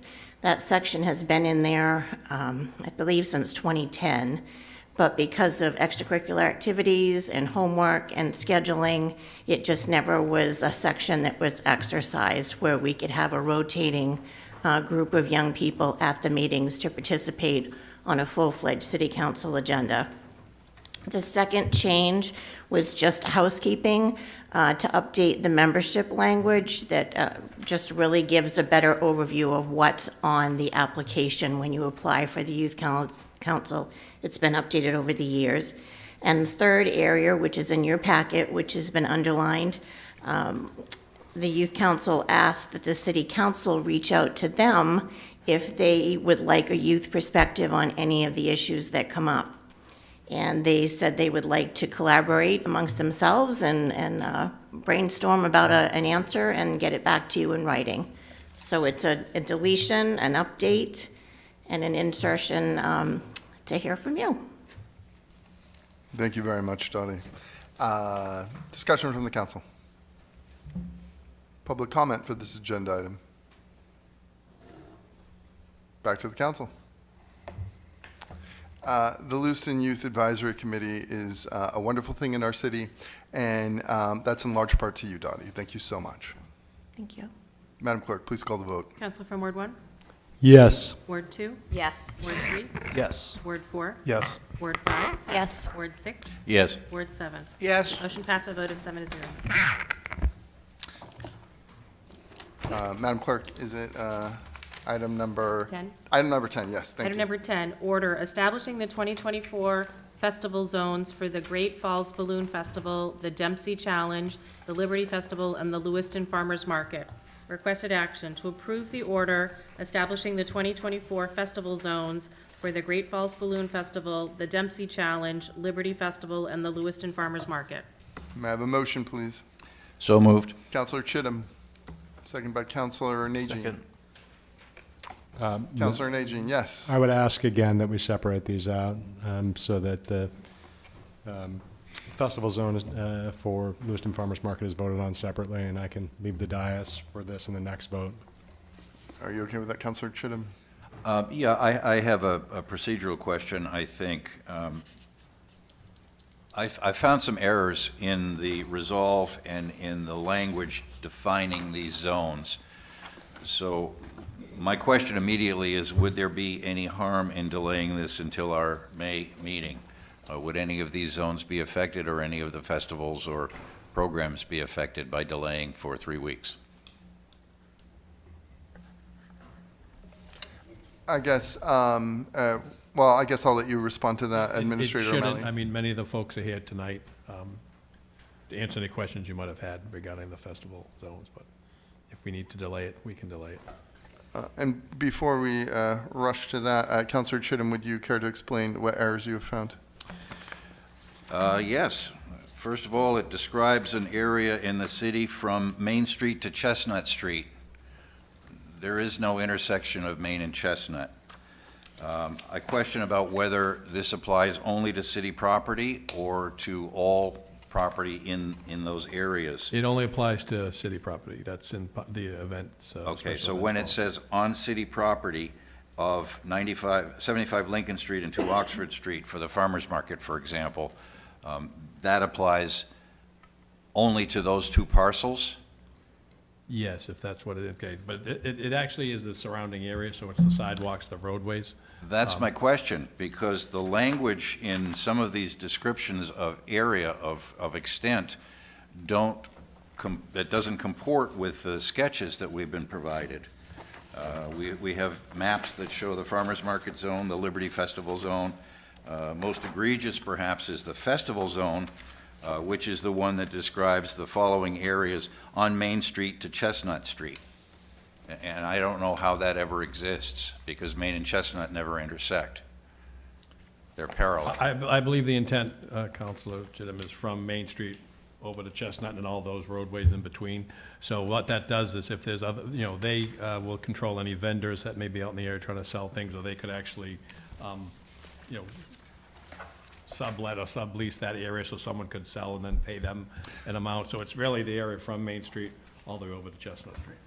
And this is something that we do every year, and I think that's it was just repeated, that was put into the packet, these areas, that these locations are what these folks have been using, the different events. And at this point, and Mr. O'Malley, could you just explain this whole concept and then, kind of go over what's happening here? Well, a festival zone, we do this yearly for these groups here. That authorizes the event organizer. They could actually charge a fee to someone, but it also prevents an outside organizer from coming in. So the Great Falls Balloon Festival or the Liberty Festival, they control those areas of what's being sold. And that's only on city property. So if you had someone who was selling something on their private property, that wouldn't be affected, but it's only on the city property, the sidewalks, the streets, those kind of things. And when we block those areas off with the police and public works, they get to control what's going on in those locations. Councilor Chittum. Thank you. Administrator O'Malley, I certainly understand and I approve of and appreciate the intent here. My beef is that the language is imprecise and there's confusion in there. That's the only reason I'm asking to table. I'm not advocating that we not establish these zones. I simply wish that we would establish them precisely so that there's no question. Councilor Harriman.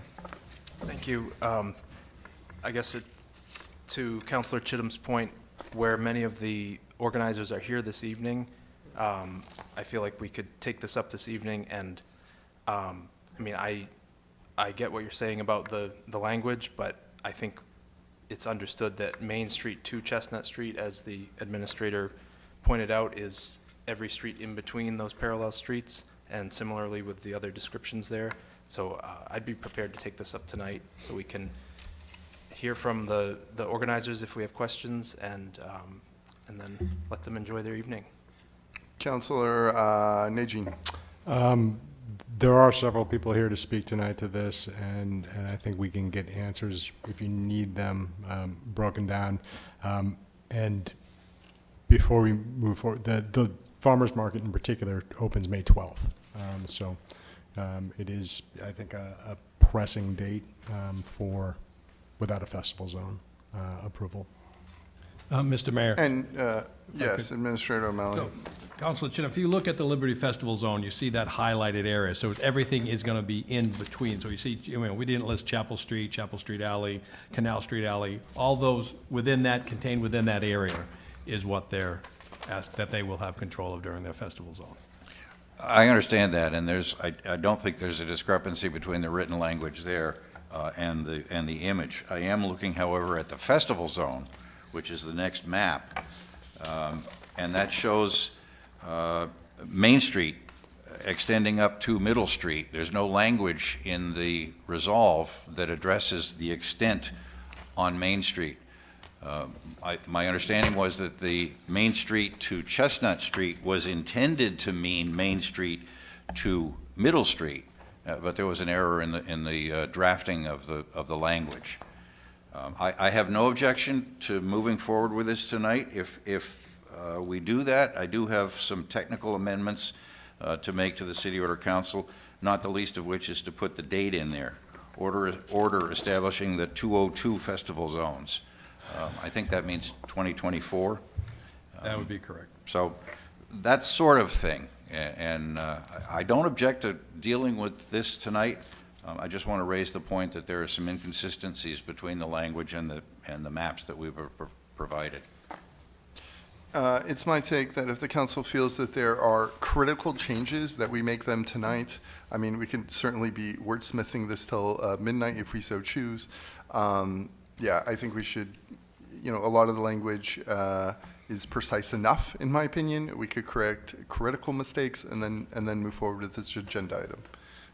All of our meetings in the future will be busy, and I'm hesitant to table items to future meetings.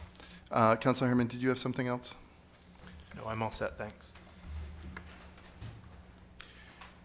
Is there a motion on the floor? I believe there is. Counselor Chittum moved the item. I'm not sure that anyone seconded it, because then Counselor Najin started to mention about his recusal.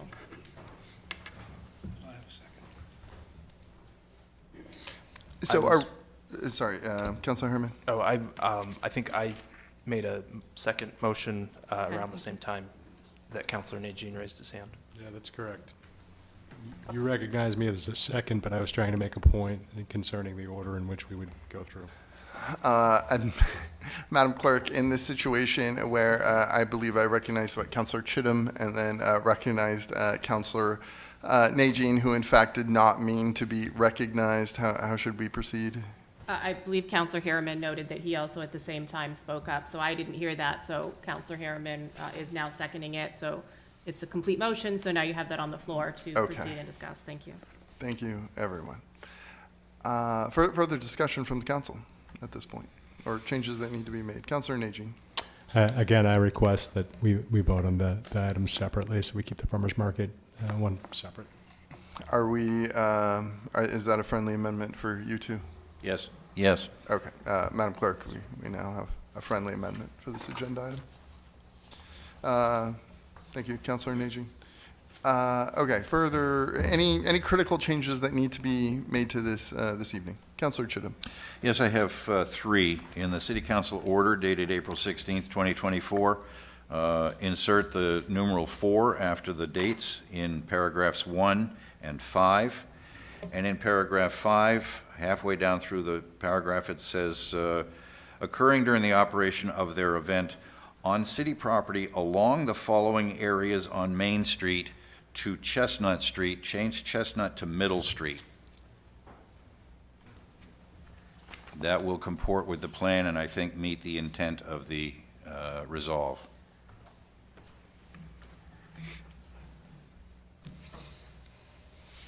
Does administration, how does administration feel about these changes? That's great, thank you. Okay. Further discussion from the council? Public comment for this agenda item? Back to the council. Does the council have any questions for the organizations that are here this evening? Or any other further comments or questions? Councilor Chittum.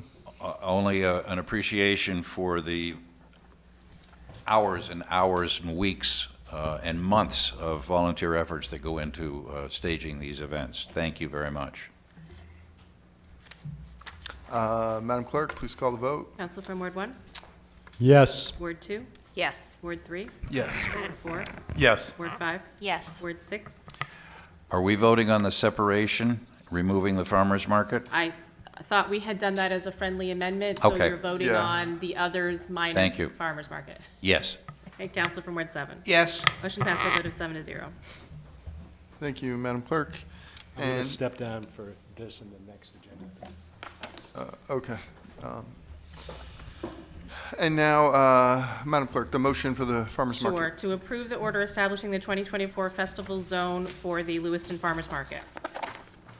May I have a motion, please? Councilor Roy, Second. second by Councilor Glant. Discussion. Public comment for this agenda item. Back to the council. Madam Clerk, please call the vote. Council from Ward 2? Yes. Ward 3? Yes.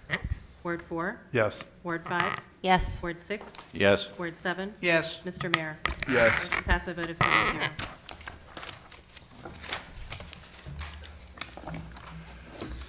Madam Clerk, I'm really glad you're here.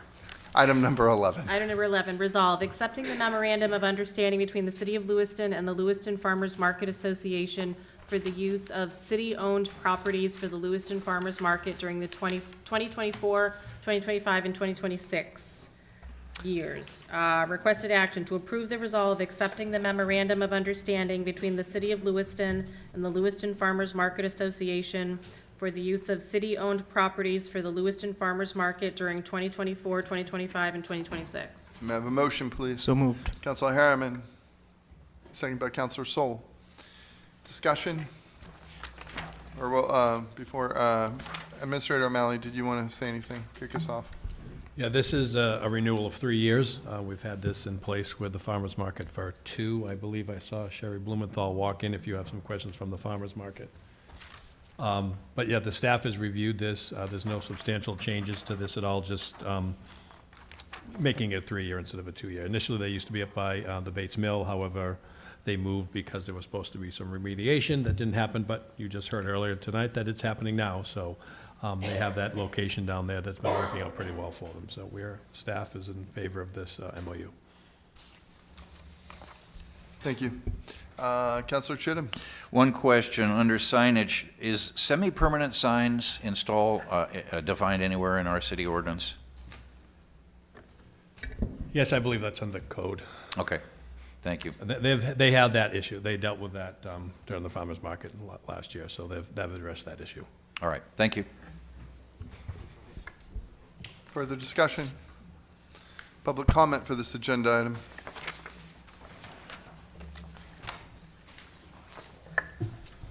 Good evening. Thank you, councilors, mayor. My name is Sherry Blumenthal. I live at 2 Swell Lane, Ward 7. I'm the treasurer of the board of directors of the Lewiston Farmers Market Association, and I've had the great pleasure of supporting the farmers market for the last 17 years and working with a number of iterations of councilors and staff who have also steadfastly supported the market.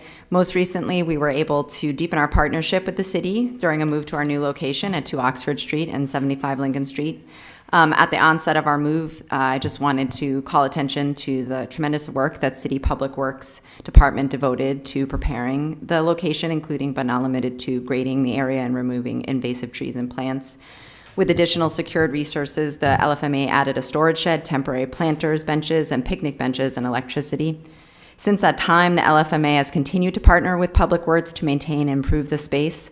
Last season, in partnership with Maine Audubon, representatives from the LFMA and Public Works worked with local youth groups to plant native trees, which the LFMA continues to support. We also assume all responsibility for maintaining the space, including mowing, plant watering, trash pickup, and removal of hazardous debris. The location has provided many benefits to the market, to our nearly 13,000 visitors each season, and our community at large, including a quiet river and parkside site, and being woven in with larger community events. A continued challenge, however, of the location has been the rough grounds of the parking lot on Oxford side.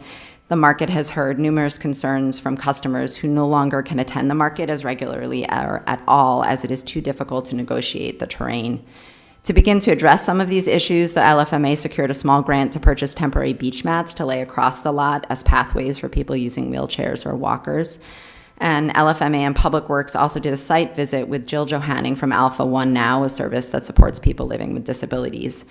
A number of recommendations came out of that meeting with Jill, along with others we see as integral to improving the space, which we've included in the MOU.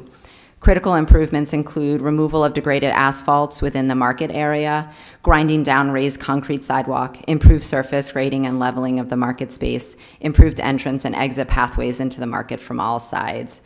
We are excited to work with the city over the next 3 years, namely Public Works, to find creative solutions to continue to create an accessible aesthetic space that we see as not just an asset to the Lewiston Farmers Market, but to other community events and organizations that regularly use the space as well. We are also committed to working to raise funds through our sponsorship campaign, now in its second year, as well as grants and partnerships with foundations.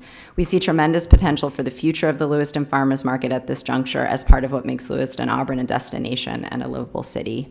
So thank you for your continued support. We know Rome wasn't built in a day. We know this takes time, and we're excited to get to work. We hope we'll see you on May 12th.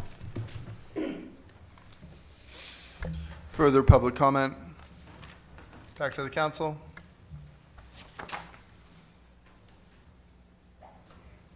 I notice we have our new market manager here, Zoe Karen. Congratulations. Looking forward to everything you're going to be doing for us. Madam Clerk, please call the vote. Council from Ward 2? Yes. Ward 3? Yes. Ward 4? Yes. Ward 5? Yes. Ward 6? Yes. Ward 7? Yes. Mr. Mayor? Yes. Motion passed by a vote of 7-0. Item number 12. Item number 12, resolve approving the memorandum of understanding between the City of Lewiston and United Ambulance Service and authorizing the acting city administrator to execute the agreement.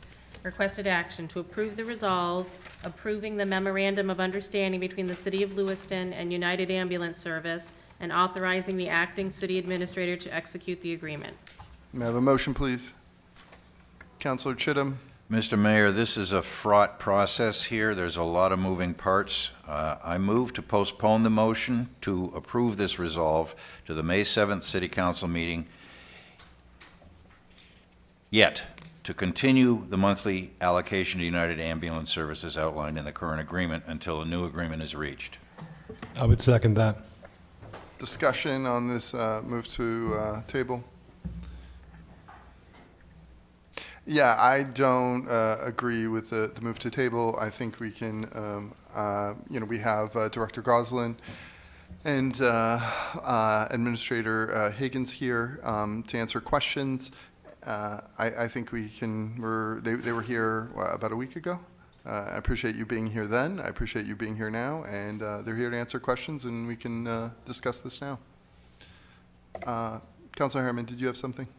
I was just going to ask the councilors what the reason was for potentially postponing. Councilor Najin.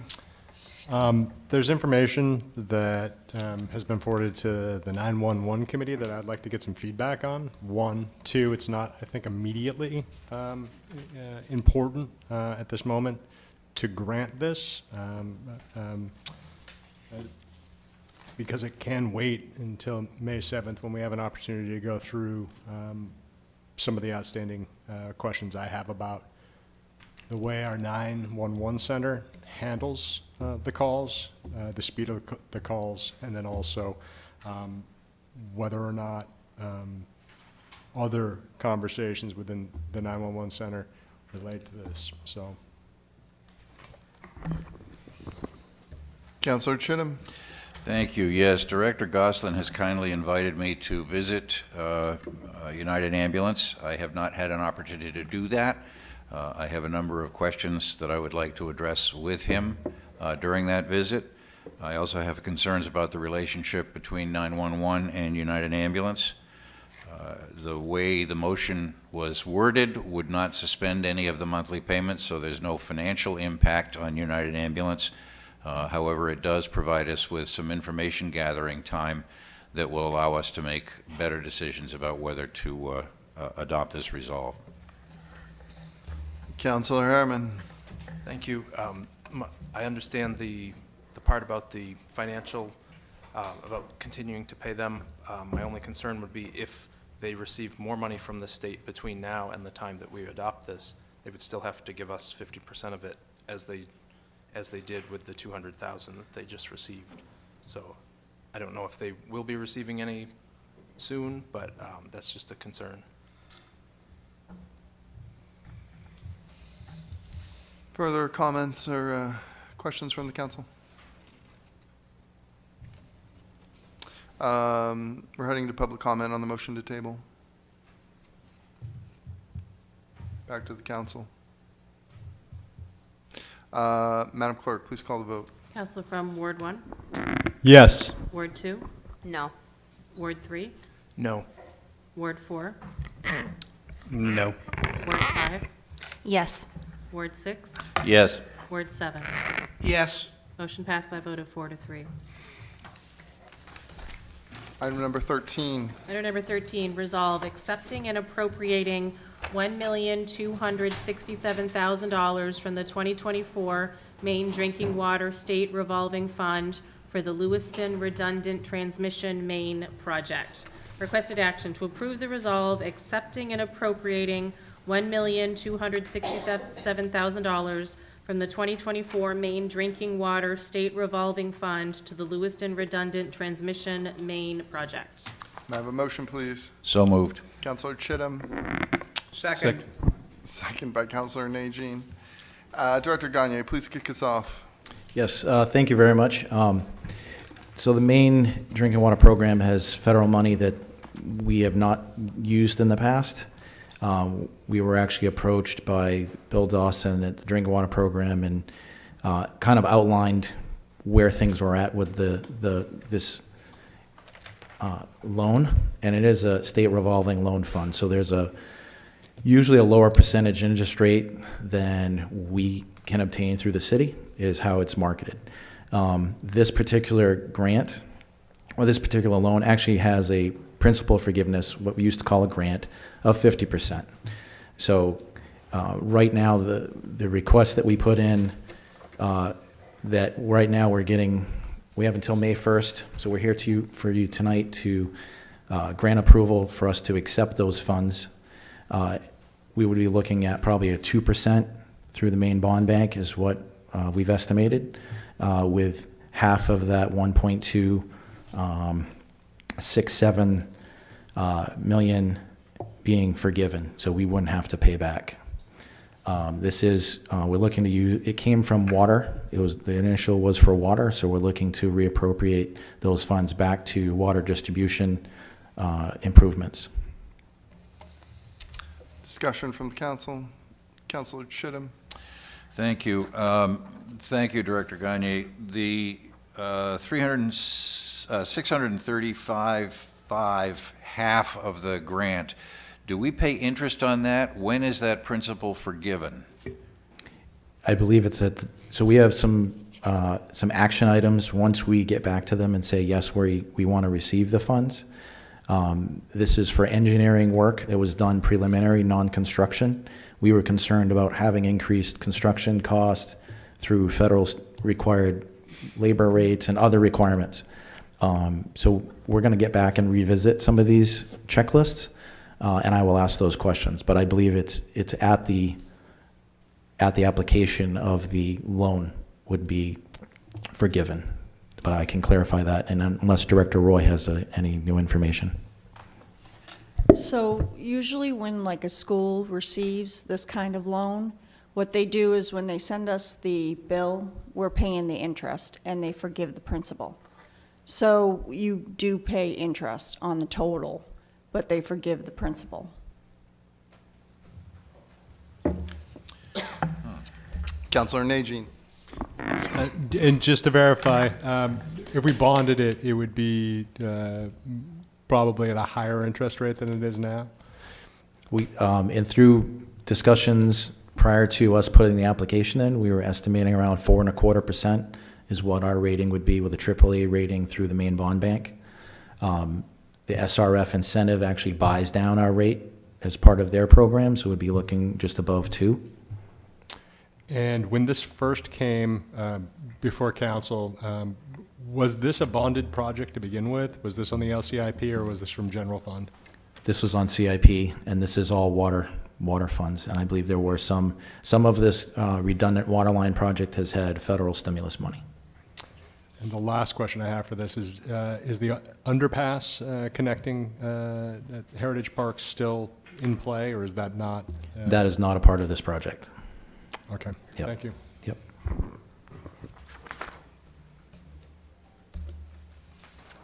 Councilor Chittum. Yeah, to Councilor Najin's point, if this were bonded, we would end up without a 50% principal forgiveness. So there's $633,500 that we're ahead of the game, plus the estimated halving of the interest rate. I'm a little frustrated that we're paying interest on money that we're going to be, the principal will be forgiven, but I guess that's straining at gnats here. I will try to clarify that. Thank you, Director. Yep. Public comment for this agenda item. Back to the council. Madam Clerk, please call the vote. Council from Ward 1? Yes. Ward 2? Yes. Ward 3? Yes. Ward 4? Yes. Ward 5? Yes. Ward 6? Yes. Ward 7? Yes. Motion passed by a vote of 7-0. Thank you. Item number 14. Item number 14, annual appointments to the Lewiston Auburn Railroad Company Board of Directors. There are 2 items for requested action. The first item is to review the applications and to nominate members to serve on the Lewiston and Auburn Railroad Company Board of Directors. So moved. Second. Do we need a motion, or are we just taking nominations at this point? We're taking nominations at this point, and then the second item would be to appoint the people that are nominated. I will point out for clarification that there were 2 people who applied. They are both seeking reappointment to the board. May I have nominations? Counselor Chittum. Yes, I nominate John D. Clifford IV and Paul Robinson to a second or third, I'm not sure which, term on the Lewiston Auburn Railroad Board of Directors. Counselor Najin. I would second that. I do have a question concerning the applications, though. That we only received 2 applicants total? Yes. Okay. We have nominations on the table. Discussion on those nominations? Counselor Chittum, yes. Yeah, I would both say that both gentlemen have served with distinction on this board for a number of years. They bring with them a lot of institutional knowledge, and I would strongly encourage the council to confirm their nomination. Public comment for this agenda item. Back to the council. Are we voting on them together, Madam Clerk? Yes, so the second item printed in your book for requested action is to appoint then John Clifford and Paul Robinson as Lewiston directors on the Lewiston and Auburn Railroad Company Board of Directors for a 3-year term, said term to expire April 2027. May I have a motion, please? So moved. Counselor Chittum, second by Counselor Sol. Further discussion? Madam Clerk, please call the vote. Counsel from Ward 1? Yes. Ward 2? Yes. Ward 3? Yes. Ward 4? Yes. Ward 5? Yes. Ward 6? Yes. Ward 7? Yes. Motion passed by a vote of 7-0.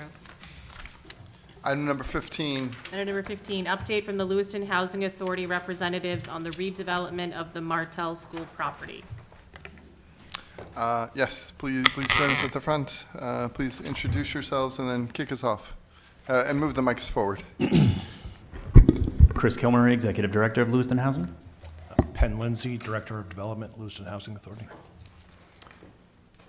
So I don't know if you guys have specific questions. I think we handled the majority of the information via email. Do you guys, or do you want us to just sort of give a blanket Maybe update? a brief overview, and then we'll take questions. Okay.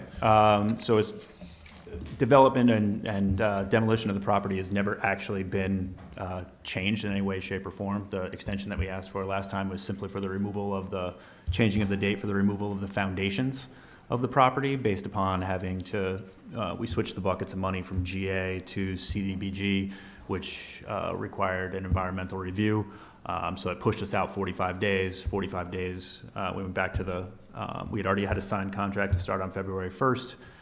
We got approval from you guys for the change to CDBG on the 19th. They started on the 20th with the asbestos abatement, and then they started taking down the back building even before that because it didn't have asbestos in it. And the contractor was the one who said, listen, we're moving into summer months now. We have to work, around our other projects that are already scheduled. This delay is going to just push us out to getting the foundations out of the ground until July. So there was no change in it coming down. There was no change in the timeline associated with ultimate development of the property because that's all contingent upon financing through Maine State Housing Authority, and construction couldn't begin even if we do get funded until sometime in the fall. So that was simply a change to make it so we were in compliance with the way in which the option agreement was written. No other reason, no delays. And with that, I'm sure you've all driven by, the building is coming down. Councilor Najin. One question that I do have is when will you be aware of whether or not the funds have been awarded this cycle for the project to start? Honestly, I'm not 100% sure. Maine Housing has very stringent requirements on when we need to get applications in, and there are no deadlines as to when they will tell us when anyone has been awarded.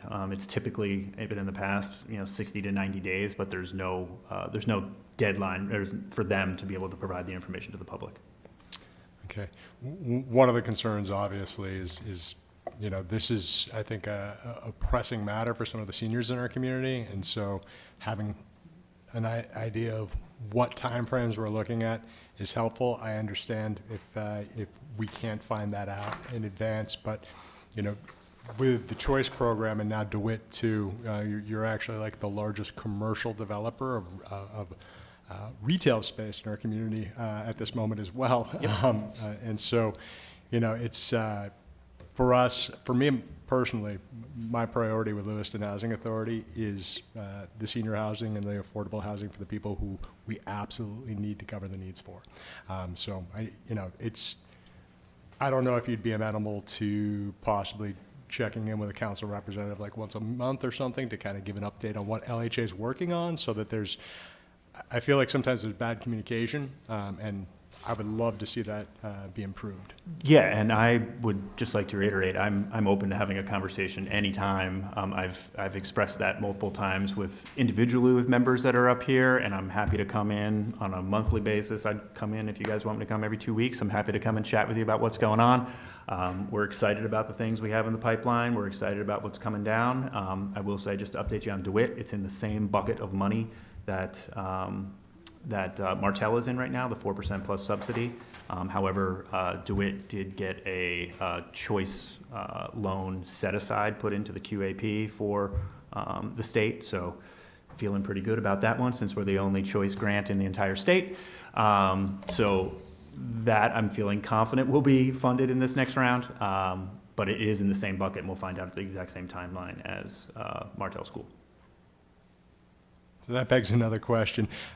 Is it uncommon for you to receive 2 awards in the same cycle for projects in the same city?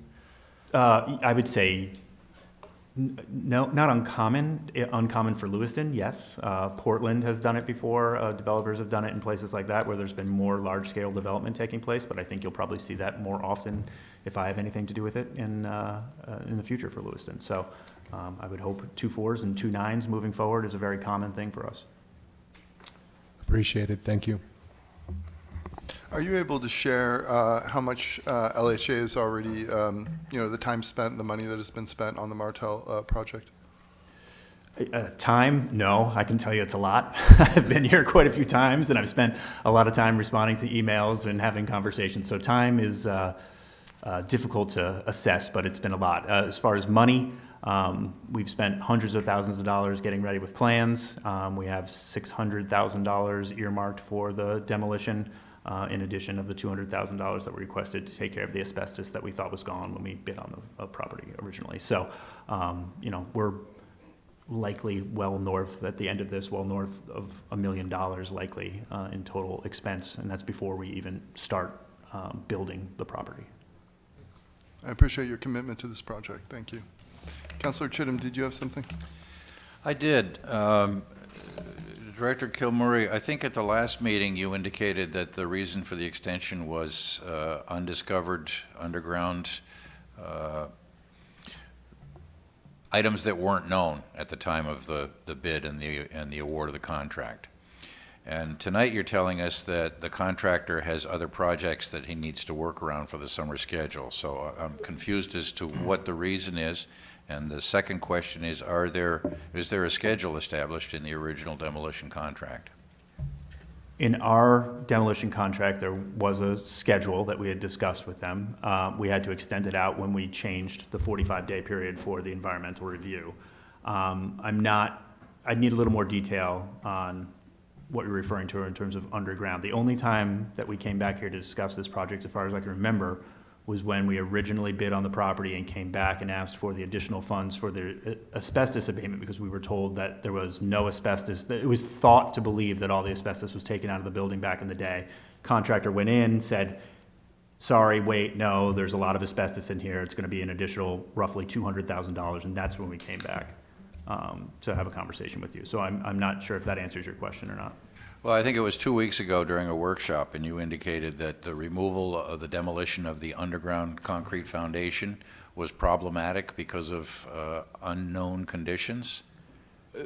Only that they were huge, and this was before we even asked for an extension. There were massive foundations in the ground down there that were going to take time for that to come out of the ground. And then that added, that's what we said was going to be, they were working on past the June 1st deadline. The building will be down, but there are massive foundation blocks in there and site work that needs to be done after. So it's not anything that was unknown, but starting later, the building will be down, but the foundation and site work would be what be getting completed after the June 1st deadline that we had originally. And so we asked for an extension because they would still be doing that work, and then we would be in violation of the option agreement if we didn't get an extension from you.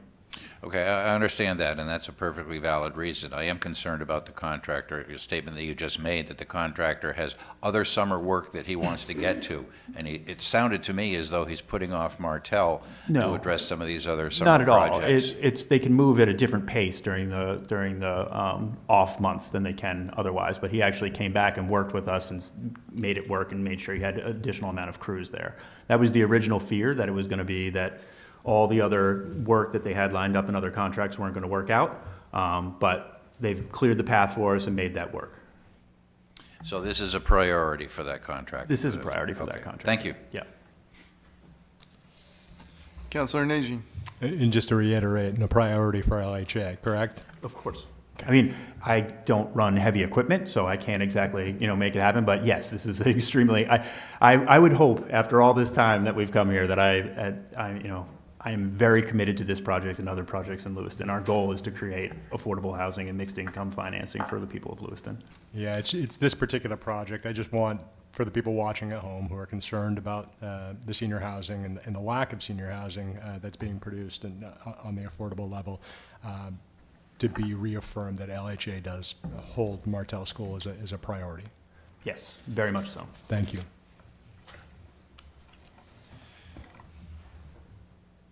Public comment for this agenda item. Matt Roy, Ward 3. Mr. Mayor, to Councilor Chittum's point, I have to agree with this assessment. It sounds, compared to what we were told last time when the Housing Authority wasn't here, they're not being generous or factual. We were told at the last meeting that demolition wasn't even going to start until later this week, and it was going to take until June, and then they needed more time after that for the foundation. We're being told two separate things, it seems like, at every other meeting.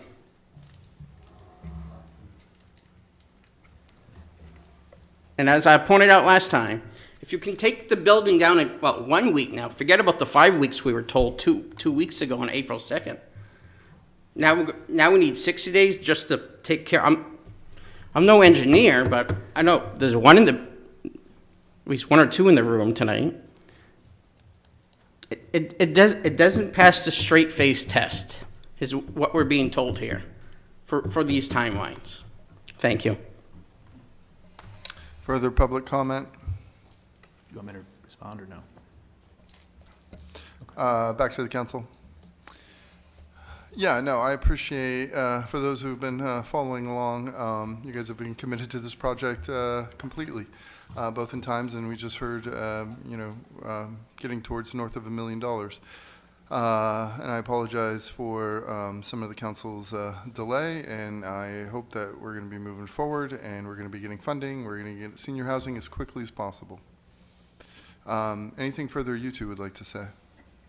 We're looking forward to working with you. If you'd like to pick a time for us to come in or have individual conversations, please reach out. I'm here anytime, whether obviously as a group, we would have to make it a public meeting. Happy to do that. Happy to come in here. Just let us know how you would like to have this conversation and relationship continue, and we would like to be part of the conversation, have you be part of the conversation, because there's a lot going on. We'd like you to be aware of it. We'd like the public to be aware of it, and we're extremely excited about everything that's happening in Lewiston. Thank you. Councilor Najin? Yeah, that's greatly appreciated, Executive Director Kilmurray. And just to come back to a point you had made, when you were talking about delays on the council, you certainly weren't talking about this council, correct? No, I was not. Okay, thank you. Thank you for coming in. Thank you for the explanations. Thank you for the commitment to make Martell a priority, or to continue to hold Martell as a priority. And thanks for considering ways we can all be open in our communications going forward. Thank you. Thank you. Thank you.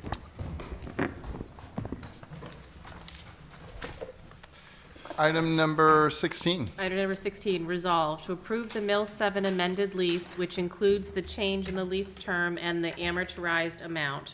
Requested action to adopt the resolve to approve the Mill 7 amended lease, which includes the change in the lease term and the amortized amount. May I have a motion, please? So moved. Counselor Chittum, second by Counselor Gallant. Administrator O'Malley, do you want to kick us off, and then we will have Tom? Mr. Platts, my apologies. I certainly will. Mr. Platts is here, and he can explain what's been happening. This was a lease that we had signed to begin the process of Bates Mill number 7, the relocation of the police department. He was run into some issues, and I think he'd be better to explain those to you folks. Mr. Platts. Sure. I know you have a lot of information in front of you. I believe you all have pictures, you have budget, and you have a short explanation of the lease changes. The pictures of the construction and the budget are really more informational. They're not really germane to the lease change, even though they represent overages in budget. The lease currently already accommodates that. The lease has a base rent, I think it's $8.40 a square foot, and then the city is going to pay an additional rent which amortizes whatever it takes to build out the space. And the pictures you have represent problems we had with pile driving and making this a Category 4 building, which certainly changed the schedule a little bit, although in the end it doesn't change the schedule, and resulted in a lot more money. It was just beyond our control. It was soil conditions. We ended up having to take piles 120 feet deep, pump concrete in to reinforce the piles. We had to change the type of pile we put in the ground. We hit an underground lake, which pumped water back up into the building. We just had lots of issues with subterranean surfaces that there's no way of knowing. We had done 80-foot borings and hadn't hit problems. And then we started putting in our helical piles, which are like big screws. And at about 70 feet, they started shattering on just rubble and stone, breaking drill bits that were, $50,000 a piece. And it just went on and on. So we had to change the whole design. In the pictures, you'll see extensive concrete being used. We ended up having to put in these grade beams that were 100 feet long, 4 of them, 5 feet deep, 2 feet wide. We poured over 2.5 million pounds of concrete into the basement with probably that much weight and steel embedded in the concrete. So that's, again, not so much about the lease, but it just brings you up to date kind of where we are on budget. The real thing about the lease is, and it's something our lawyers missed, your lawyers missed, it was just something we never took into account. It's a federally historic and state historic tax credit project. In the lease, we had everywhere in the lease, both lawyers put in that everybody had to be very careful not to do anything that would disrupt that tax credit process. Come to find out, about, 10 weeks ago, it came to our attention that because the city doesn't pay taxes, they're viewed as a nonprofit. So in a tax credit project, if you're a nonprofit, you can't have a lease that exceeds 20 years. Otherwise, they consider it, like if you had a 60-year lease, it'd be like owning the building. And they don't want that in a tax credit project if you're not paying taxes. So we had 3 9-year lease terms for you, 1 9-year term and 2 9-year options. That's considered a 27-year lease. So the biggest change we're making is making it 2 terms, 1 9 years and 1 9 years, and I think it's 10 months. So we stay under that 20 years. That will make it be a tax credit project again. For you, it shouldn't make much of a difference because your option to buy is in 6 years anyway, and My understanding is you'll probably do that. And what we're offering is, if you're willing to make that change, when we get done with this whole project and the budget and the number is whatever it is, and we amortize that as your additional rent, we will take $650,000 of that and not amortize it as rent. So we're essentially giving you $650,000 to work with us to make this a tax credit project. We need it because we're going to use all that tax credit money to finance all your extras, you know, over the original price tag. So that's pretty much where we are. I'm happy to answer any questions if I left anything out, or let me know. Thank you very much, Mr. Platts. Councilor Chittum. Thank you, Mr. Platts. I'm befuddled by the fact that all of the raft of lawyers went through this and said we could have effectively a 27-year lease, and come to find out we can't. And I'm sure that they have parsed this language till the cows come home, but this is essentially a 9-year lease with renewable extensions, which means that either party at the end of the first 9 years can call it quits. Yeah. Is that correct? Not either party. No, it's a 9-year term. You have the option to extend. We don't have the option to say you can't. Ah, okay, all right. So it's really your lease as it stands for 27 years. Right, so I guess, and this is a legal question, and Yeah. as I've said many, many times before, I'm not an attorney. Right. But I'm hopeful that they have examined the fact that this is in fact a 9-year lease with renewable or extendable terms. And, Yeah, and this they does have. not pass the straight face test to say First that? of all, it's the National Park Service that makes the determination, and they said no. There's no And appeal from that? No. The National Park Service handles all historic tax credit projects, and they see it as basically you have the right to a 27-year lease. And then when we say all the lawyers looked at it, I mean, these things are really complicated, and when they look at it as kind of the letter of the law, it refers to 501c3s, which you're not. Right. But the National Park Service views you as a non-tax-paying entity. It's just that's the way they look at it. Maybe we could assess $1 a year taxes on the building. Yeah, I'm not sure that would pass the straight face test, but yeah, but they're who we deal with. We're not dealing with lawyers or anything. We're just dealing with the Park Service, and they make all the determinations. But they give, you get the tax credits are a valuable asset. And in this case, you're really trading 9 years for $650,000, and you probably aren't going to go that long leasing anyway. I mean, I think when we first did this, the city really wants to own the police station, and the only reason we put it out 6 years is to be able to get the tax credits. So that's kind of where we're at. Yes, Councilor Long. Nope, okay. Councilor Najin. I just wanted to check in with Administrator O'Malley. I see that you'd given recommendation to move forward on this. Do you see any substantive change at all for us?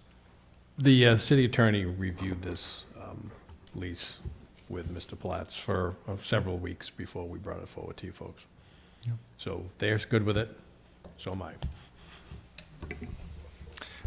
We have our police chief, St. Pierre, here. Would you like to say anything? Not that I'm trying to make you stand and walk.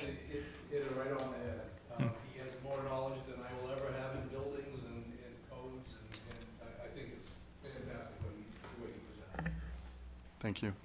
Public comment for this agenda item. Back to the council. Anything further you'd like to add, Mr. Platts? No, I'm good. Thank you. Thank you. Madam Clerk, please call the vote. Council from Ward 1?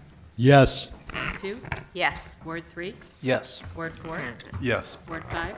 Yes. Ward 6? Yes. Ward 7? Yes. Motion passed by a vote of 7-0. Thank you very much. Thank you. Tell Louise I said hi. Madam Clerk, we are at item number 17. Yes, item number 17, receipt of recommendation from the Housing Committee and determine a course of action if applicable. Requested action to receive the recommendation from the Housing Committee and to determine a course of action if applicable. May I have a motion, please? So moved. Second. Counselor Chittum, followed by Counselor Glant. And as we have members of the Housing Committee with us, if you two can please introduce yourselves and kick things off. Sure. Kara Korshane, Chair of the Housing Committee. Craig Saddlemeyer, I also serve on the Housing Committee. I live on Maple Street in Lewiston and previously chaired the Ad Hoc Shelter Committee.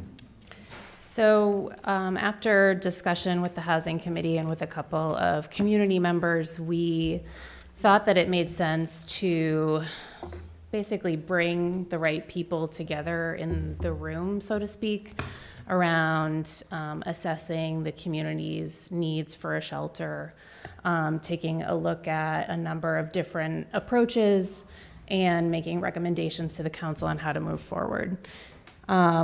Following the memo that we sent to you on March 18th, we had a couple of other conversations that basically made it clear that, one of the recommendations that we gave in the first memo was to join forces with Auburn because it seemed as though the folks in Auburn were interested in working with folks in Lewiston.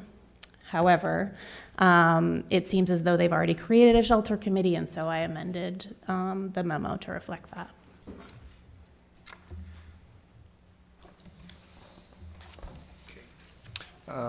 Anything further? I'll wait until we get into council questions. Counselor Glant? So I understand we're not doing a joint thing now? Is that what you're saying? It seems as though I spoke with Mayor Harmon and Councilor Harriman, and I discussed with him, and he said that it probably made more sense based on their current structure. They now have a housing committee and they have a shelter committee, that if we were to establish something here, that their shelter committee would be very willing and happy to work with folks who are appointed to a shelter committee here. So my personal feelings is that's great news. I prefer to have it here and be controlling what's going on, because my experience with homeless people is no one's going to go across the bridge to a shelter unless we provide transportation. And if we watch what just happened at the warming center, a shelter is going to look about the same. People who come are going to have their belongings with them. They're not going to want to leave them behind. I think that that's something we need to make sure we look at as we go through this process. And I'm looking forward to hopefully putting our own committee together, ad hoc, whatever it's going to be, to work with everyone in this process. Mm-hmm.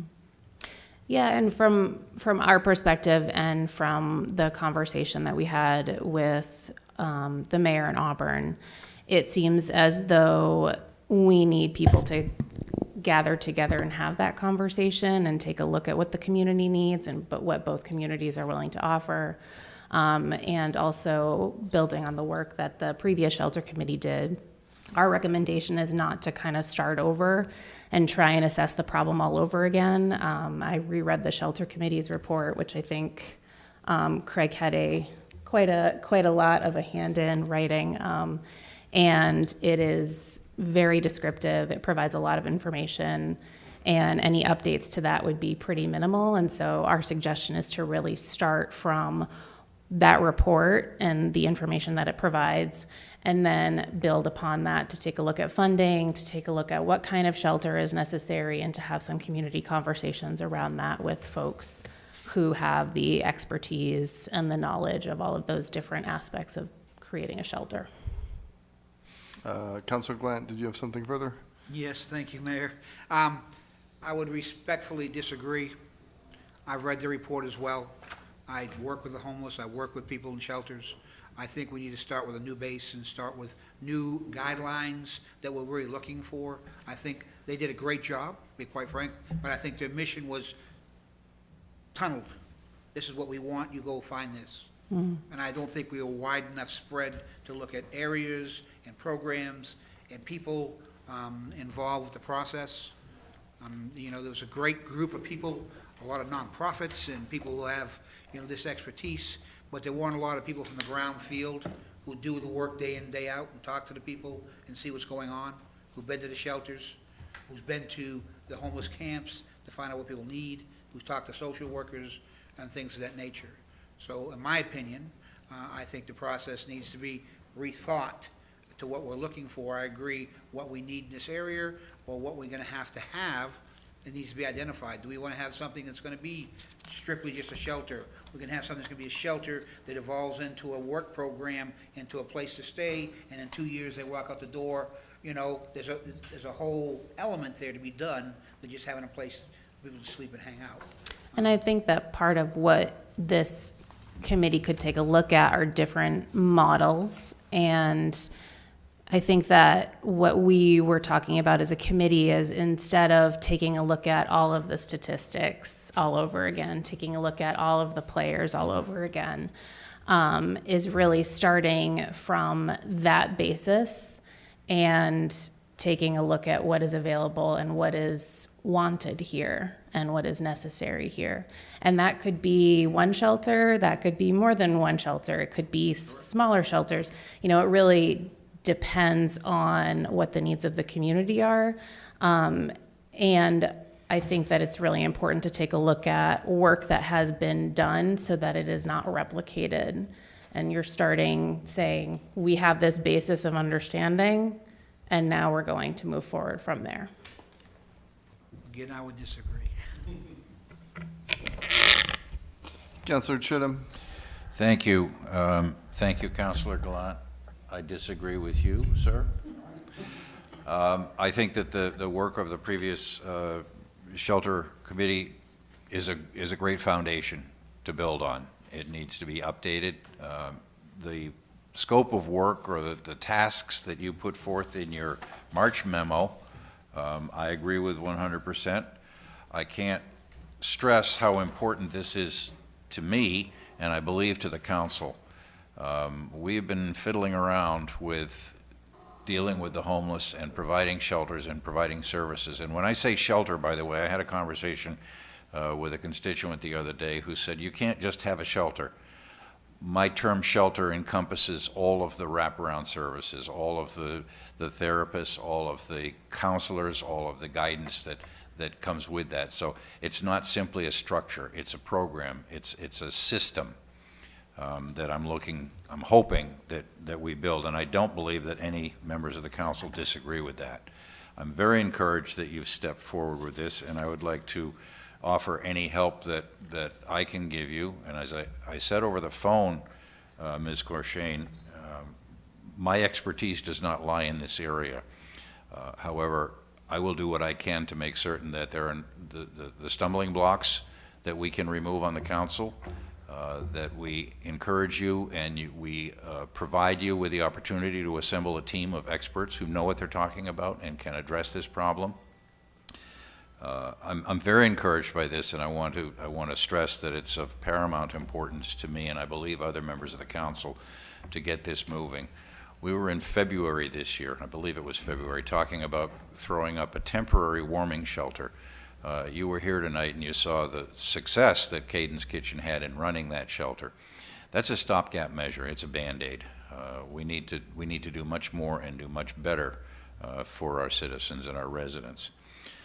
I do want to talk briefly about a recommendation I think you made, that we re-examine the shelter overlay.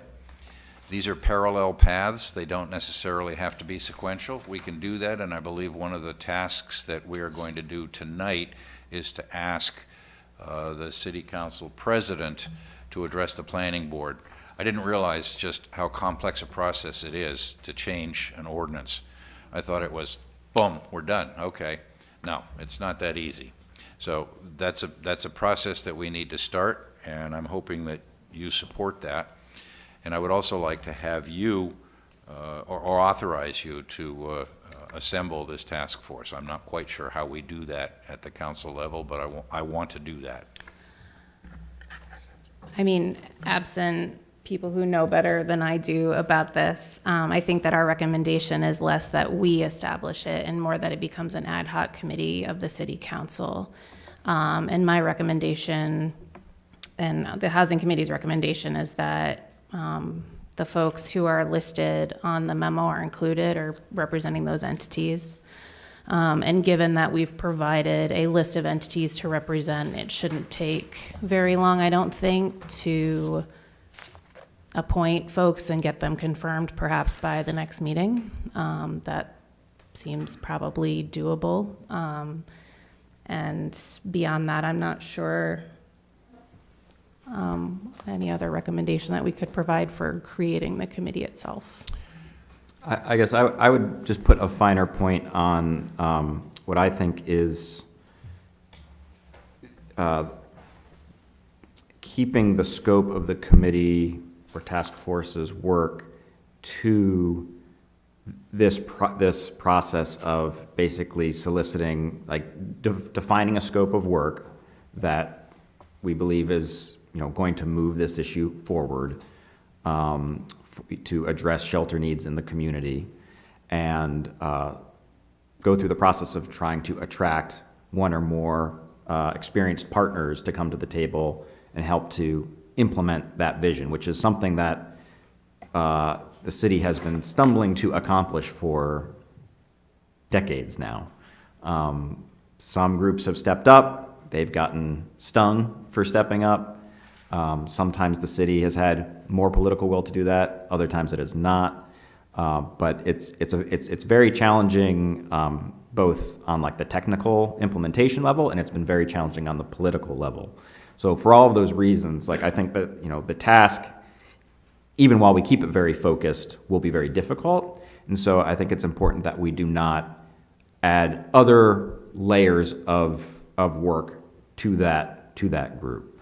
And I think this is an agreement with most of what I've heard, but I just want to restate that I think it's important that this committee focus on that work, and then in parallel, as Councilor Chittum said, to the extent that council is interested, you can have the discussions about the overlay in the licensing program, but I don't think you should make that the work of this specific committee, because I think it will slow them down and they won't have the steam they need to actually accomplish this task. And we might end up with more information or more regulations, but we're not going to get that outcome that I think is time that we really push for.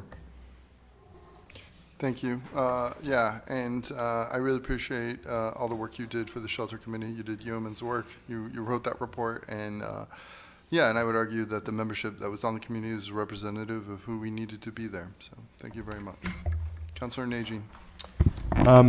Just one point that I'd like to kind of center in this conversation. The shelter isn't the end of the problem, right? There's, depending on who we pull into this group and who we're working with, like right now there is absolutely no housing for people who hold BRAP vouchers or PATH vouchers. As a matter of fact, a lot of people who are in our downtown business district, which we have still yet to define, are holding vouchers or have held vouchers and couldn't find housing. And so all I'm trying to reiterate again and again is there's an economic and community development balance here by providing something that morally we should do anyways. And on the back end of that, it doesn't stop at the shelter. It puts people in housing that they can stay in. And so however that looks as we proceed, we need to think about that next step, because it's important to have people in the community who are partners who are willing to do that. So. And to that point, I had a couple of conversations today that around the supplemental budget. It appears that there will be funding for emergency housing, and we can expect that an RFP for that, if the supplemental budget is passed within the next day or so, that we will see an RFP for that within the next few months. And so there will be funding for emergency housing, and that is, I'm not entirely sure how that's defined, but it is something that it makes sense to keep an eye on. Councilor Gallant. Maybe I'm confused. Who are we trying to put into our shelter? People with vouchers? I think we're trying to put homeless people, right? Isn't that the goal, to make a place so we don't have to have a warming shelter? So people with vouchers, unfortunately, we don't have enough rents and places to go. If they suck up all of our shelter places, where's the homeless going to go? I think that part of the point is that people with vouchers are experiencing homelessness because they can't find a place to live. I won't disagree with that, but what is the need at what level? I mean, you know, we have to determine that when we go through this, is who we're trying to serve and take care of. It'd be easy to fill a shelter up with people who are homeless with vouchers because we don't have apartments or places for them to go. And the homeless are still gonna be out there on the street because they don't get vouchers. Well, if I may, I mean, I think the concern you're raising is valid. The primary cause of homelessness is lack of available affordable housing. I disagree, sorry. Okay, but that is what, you know, most research demonstrates. If we had the housing that we needed, most of the people that experience homelessness, and there's a lot of, you know, homelessness is experienced on a whole range. Some of it is visible, some of it is chronic, and, you know, the people who are experiencing kind of the most extreme form of homelessness are often who we think of. There's lots of people that we don't see that all they need is a home. Most people who experience homelessness, it is brief, and when they get those bridge services that they need and they get a home, they maintain housing after that. But we're running out of, you know, homes to put people in because of the housing crisis that we have. So I think I absolutely agree with what's been named.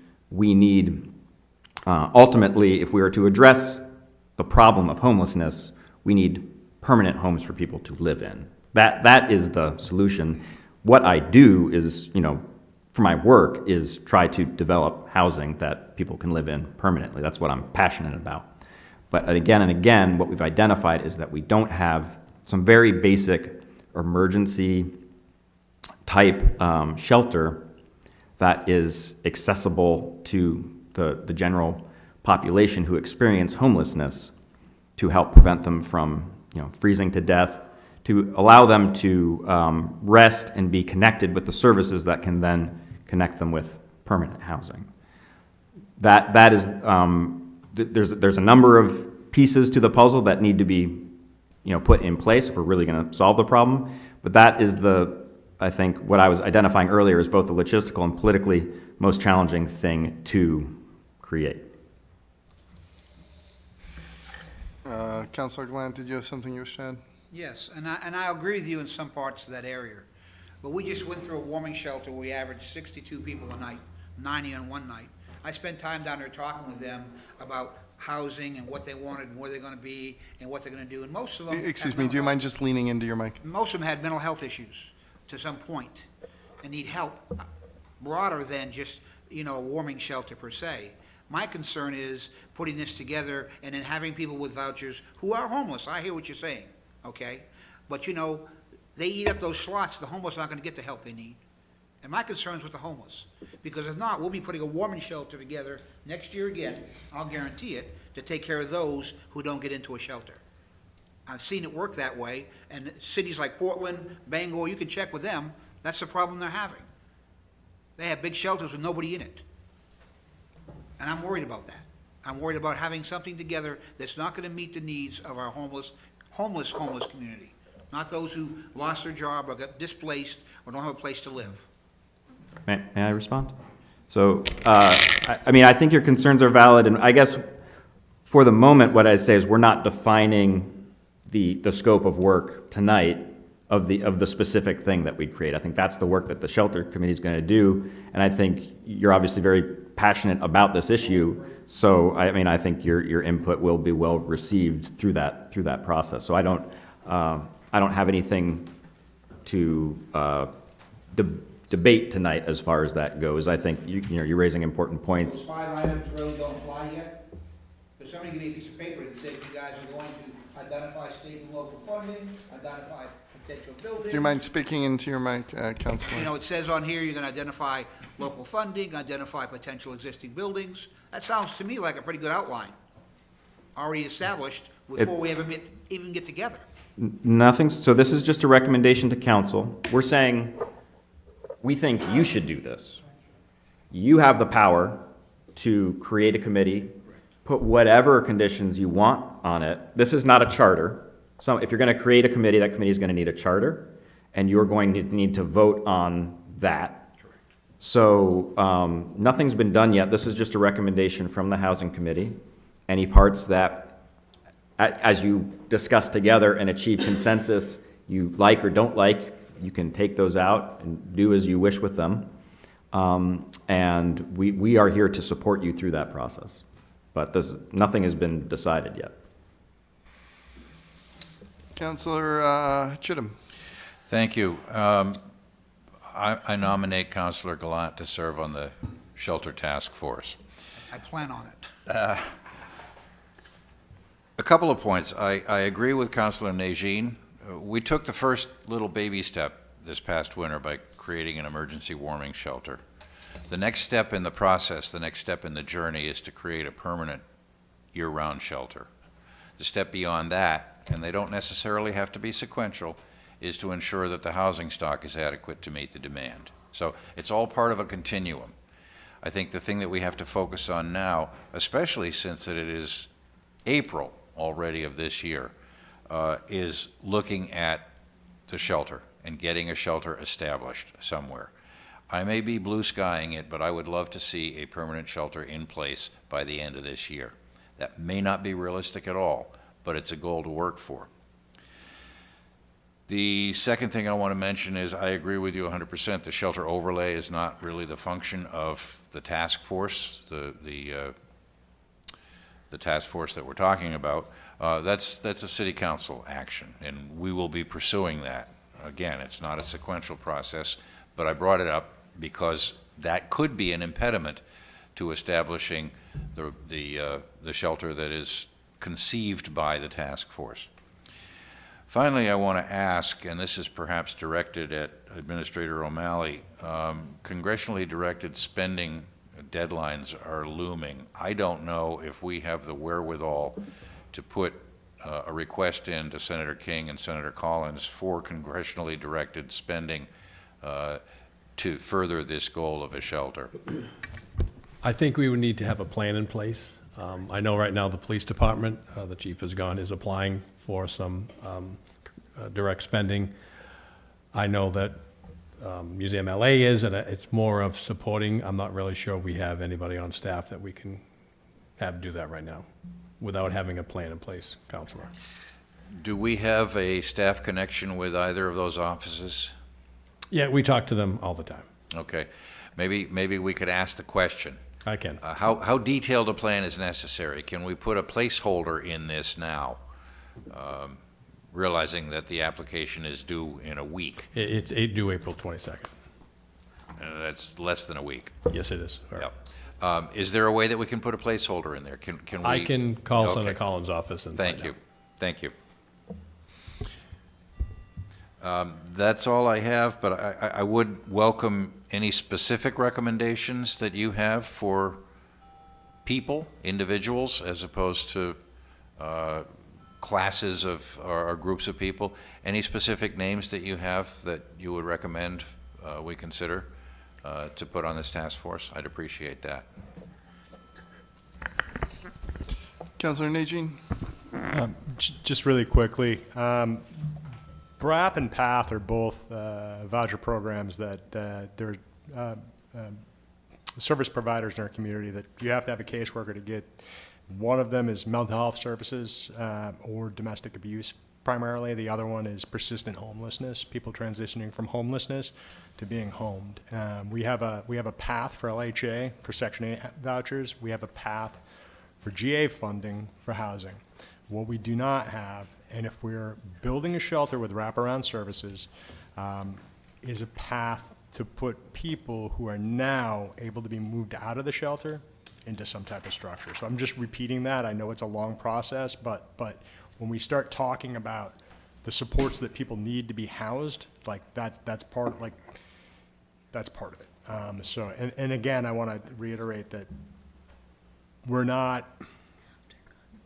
Our retail service establishments and our downtown in particular is vacant in a lot of places. And economic development, I don't know where it starts, but right now it's probably at the lowest point that we've seen it in a while. And so when you trade off two pieces, there's got to be a balance between what you get for the services you're providing without hurting other segments of the community.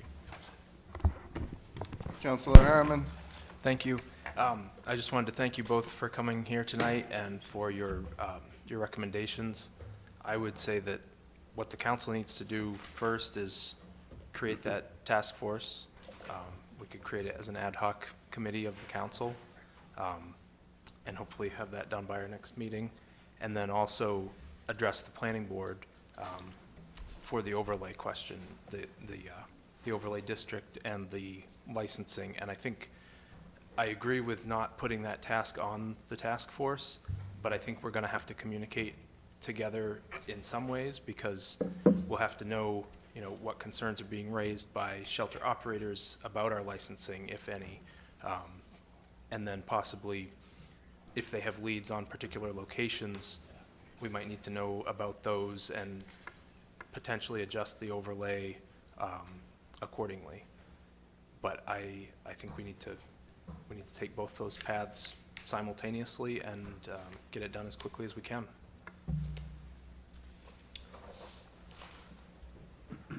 Councilor Najin. I just want to say thank you both as well. You've got longstanding dedication to this community concerning all of the issues we're talking about right now, and we greatly appreciate the feedback. And I agree with Councilor Harriman. We should have something that we can present as soon as possible. Thank you both. We are now up to reports and updates from the council. Councilor Sol.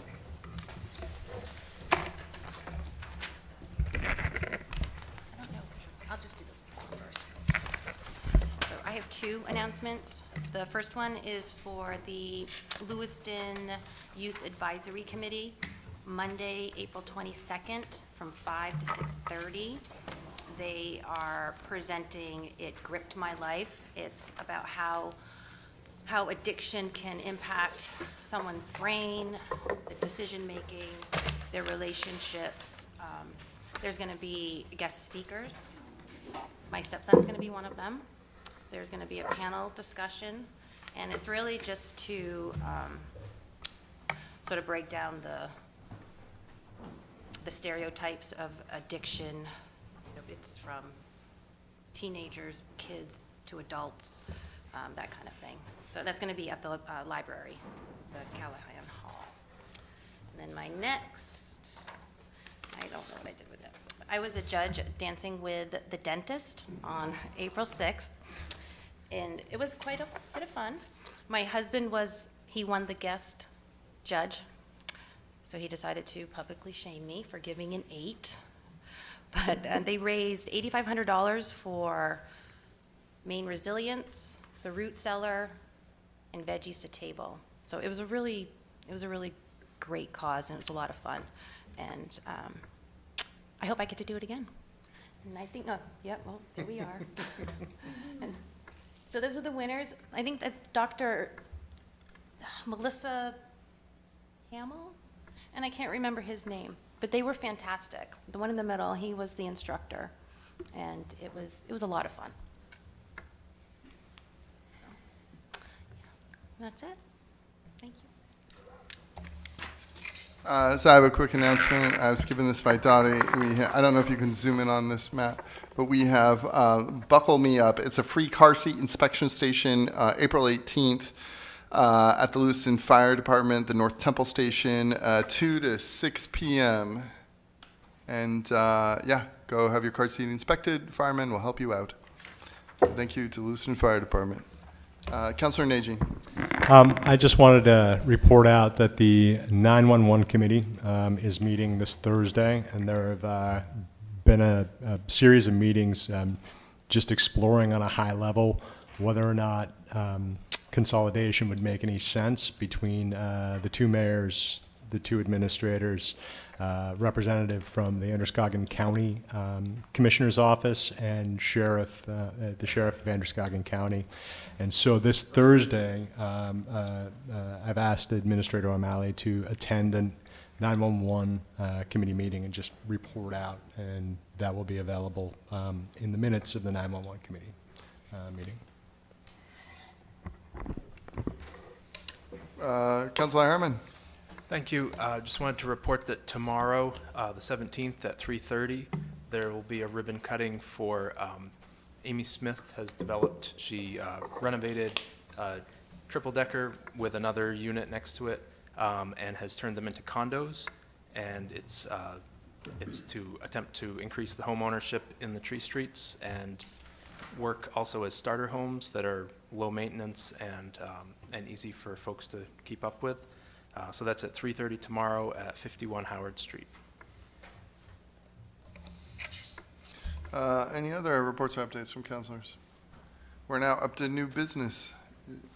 Sorry, yes, Councilor Sol. I just wanted to remind everyone that, is it Saturday, April 20th, the cleanup? Yes, Yeah. thank you. Yeah. So.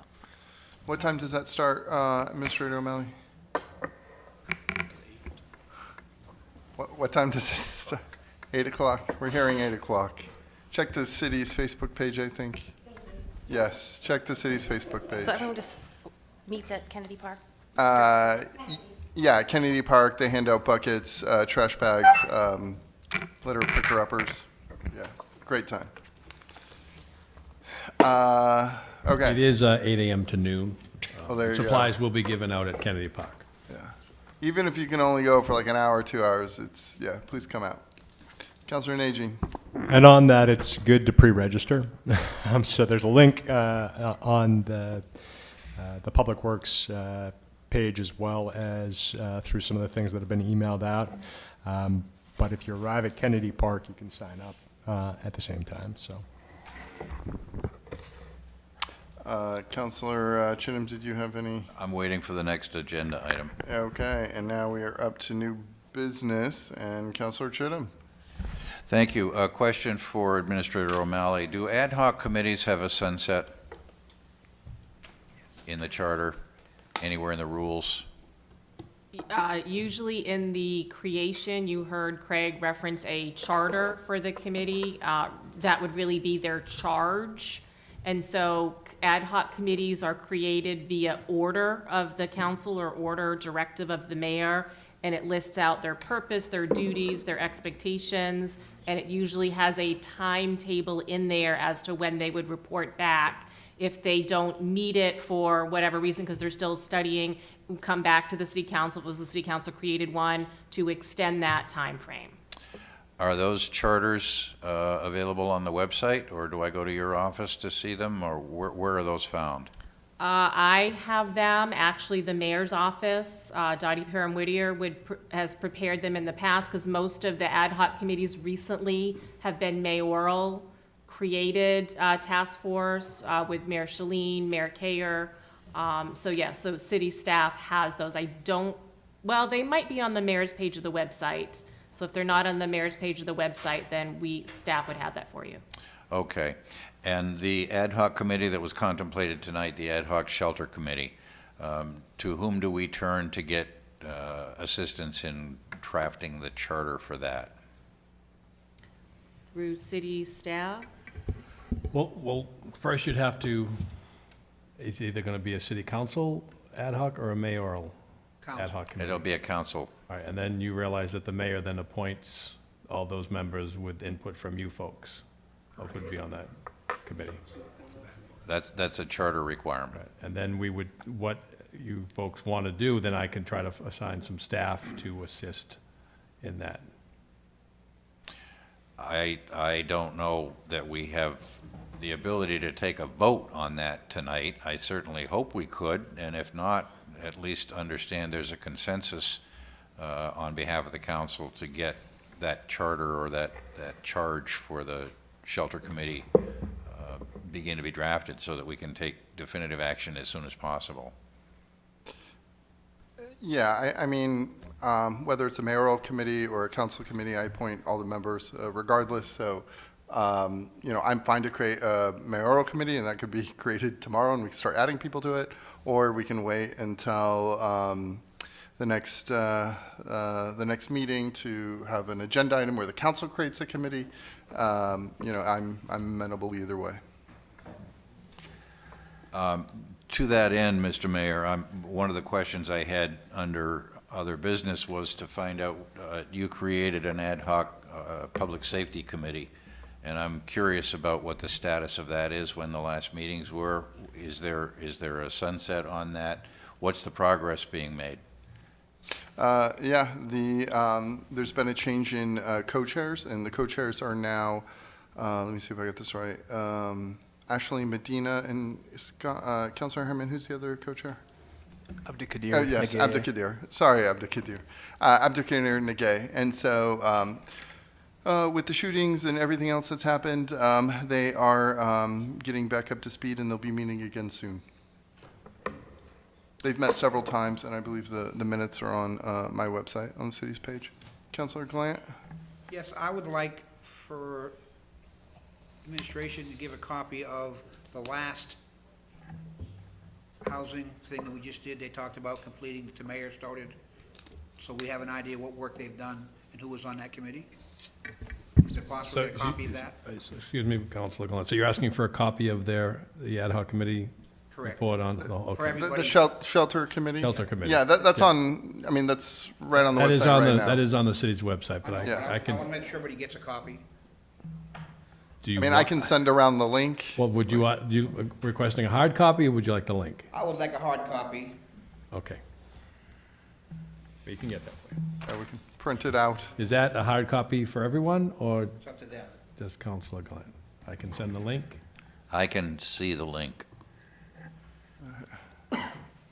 So that's one hard copy. One printed copy for Councilor Printed Glant. copy, Yep. Thank you. Absolutely. Councilor Harriman? Thank you. I did also email the council yesterday morning with the link to the shelter committee's report. Councilor Najin? I just want to touch base somewhat on where this conversation is kind of going. But from what I understand, there are currently like 3 outstanding mayoral committees. One's the Economic Development Committee, one is the Turf Field Committee, and one's the Public Safety Committee. And so I'm just wondering if, one, there are points in which the minutes are made available to the public in ways that we can all access as counselors, as opposed to report outs. And then 2, and I'm not ready to completely move this forward at this moment, but I do think that it would behoove us to have a standing permanent committee for economic and community development, where we have, much like the model of the Mid-Coast Regional Redevelopment Association or Sanford Development, where we have people who are working with the city to provide supports to our economic development department, and not simply focusing on, for instance, downtown or the downtown redevelopment district, which I think is incredibly important, but TIF districts for where we put our growth zone housing, TIF districts for affordable home ownership between 100 and 120% of the median income of the city, other packages that would bring in development that we just don't see right now, because I think that, personally, I think that we're kind of understaffed, and it's difficult to direct policy when you don't have people who are coming to you to say, these are the things that you need to do that this community is doing or that community is doing. So it's just, I'm not ready to bring this forward completely at this point, but I think it's important that we have that backup for the city. And so maybe I'll have something for you in the next couple of weeks after I get a chance to speak to the administrator and the Director of Economic Development. Anything else for new business here? Madam Clerk, I believe we have an executive session we're heading into. You do. Item number 20, executive session to discuss real estate negotiations of which the premature disclosure of the information would prejudice the competitive bargaining position of the city. Requested action to enter into an executive session pursuant to Maine Revised Statutes annotated Title I, Section 4056C, to discuss real estate negotiations of which the premature disclosure of the information would prejudice the competitive bargaining position of the city. May I have a motion, please? So moved. Second. Chittum, second by Councilor Najin. Madam Clerk, please call the vote. Counselor from Ward 1? Yes. Ward 2? Yes. Ward 3? Yes. Ward 4? Yes. Ward 5? Yes. Ward 6? Yes. Ward 7? Yes. Motion passed by a vote of 7 to 0. Good night, Lewiston. We're heading into executive session. We will not be back.